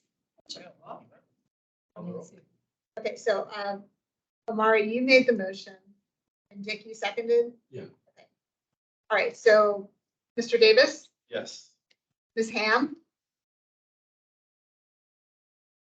Mr. Laporte, Yes. Ms. Lawrence, Yes. Ms. Myers, Mr. Turnbull, Yes. Mr. Winchell, Yes, Mr. Woodruff, Yes. and Ms. Ham, are you still on the line?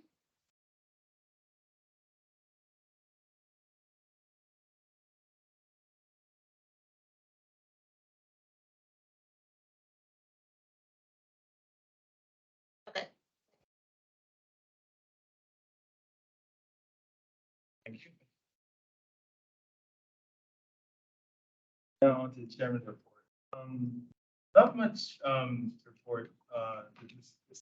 But I did want to sort of feel if there are any sort of any questions or concerns or comments about the plan, preservation plan.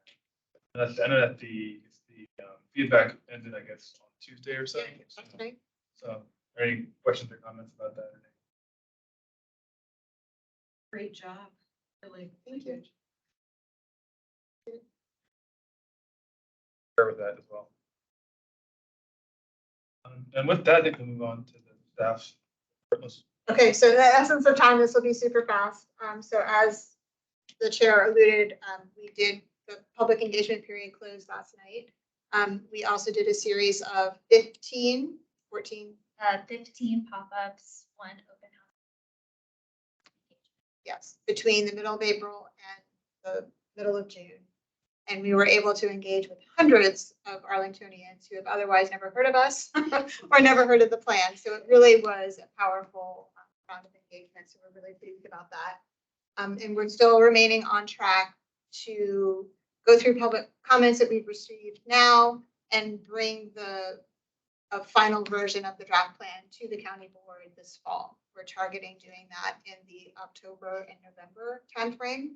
And so to help us get there, we do want to bring the plan back one more time formally to the HLRB for your opportunity to ask any other questions, get clarifications, and then hopefully to get a motion of support for the draft historic and cultural resources plan. And we would like to take advantage of the fact that you're one of the few commissions that meet in August. So we wanted to propose a date for you to make sure that we could do this in a timely manner. Given tonight as a perfect example, we can't predict what else is going to be on the agenda. And so we can do one of two things. We could keep this on the regular August agenda, or perhaps select another evening to have a special meeting, much like we did back in the spring with our consultant. You will just get us this time. Our consultant will not be back in town, but we could do a special standalone meeting. If it takes 30 minutes, if it takes an hour, it can take however long it needs to, but then you won't be burdened with other items that are also on the agenda. So we wanted to propose a meeting date of August 23rd, which is the Wednesday after the regular monthly meeting. But because we need you all to take a motion, hopefully of support, we would need to have an in-person quorum. So is there a preference with those present to either do it on a special meeting on August 23rd or to add this to our regular agenda for the August 16th meeting? Yes. I would prefer to, really for selfish reasons. Okay. I won't be here. Okay. That would just be 2 meetings that I have to call. Just throwing that out. Doesn't, otherwise, I mean, I realize. I prefer that. I was at that special meeting. But Yeah, there were only a handful of you there. And so we haven't thought through it yet. I don't think we'll go into the same level of detail. We can hit some highlights, but we want to make sure that we can answer any additional questions you all have or any feedback that you want to give us. But we do need a motion or an action, which is why we need to make sure there's a quorum. How are others feeling about a separate meeting versus I think on the it's fine. regular? More likelihood that they'll be. Okay. Also, August is time where. I know it's busy. Trying to set a special meeting for the 23rd, especially. So based on the room, we'll plan to add it to the regular meeting agenda for August 16th. Please mark your calendars now. We will remind everyone who's not here tonight that that's a very important meeting. Speaking of, and the other reason I'll just say too, why we want to do it in August, because when we start going back to the long range planning committee, the planning commission, when we start going to the planning commission, we want to say that we have the HLRB support. So if we can get that in August, then we have that seal of approval to take with us through the rest of the public hearing. And so speaking of quorum, and this is the last point I'd like to make, Serena is working with the county attorney's office on a draft to update the HLRB's bylaws. The past 2 months especially, it's been very difficult to get an in-person quorum. And so we want to be able to revisit how we define quorum in the bylaws. So then we're not relying on every single person. And perhaps it can be less than 7 that would be needed. Around the table. Around the table, yes. And so to that end, when Serena sends out a quorum email, please let her know if you can come. If you can't come, then we won't keep bothering you. But if we don't hear from you, sometimes we have to keep bothering you. Tonight was a critical example of that. We needed a 7th person. We got them, but we were up until the last minute trying to confirm whether or not we could do business. And there was a lot of business to do tonight. So we don't want to continue to have to be in that situation. So when the monthly quorum call goes out, please let Serena know so we don't have to keep badgering. And that is everything from staff side. Thank you. Is there any word about Wakefield Manor? Invite them to send I to will us. defer to Lauren on that. We did talk to the planner about it, and I think he has to follow up with them, but we're still, they aren't going to the county board until September, so we still have time to get them on. When are they planning on going to the planning? Better if they went.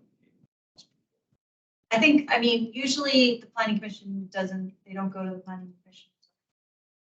Board, but It's usually the same month that they go to the Next, board. doesn't have to be a request. Yes, yes. So there'd be really planner two. right now to There'd see be a what's request to happening. advertise. So we hadn't forgotten. They're just not sure of their timeline yet. But we can touch them again.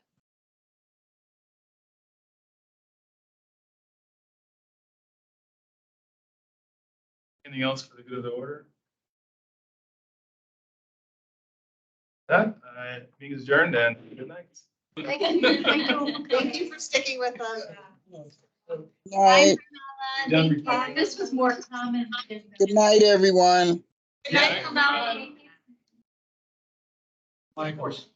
We done start. Yeah. Years, starting at 6:30. Yeah. Plan for dinner. So, John.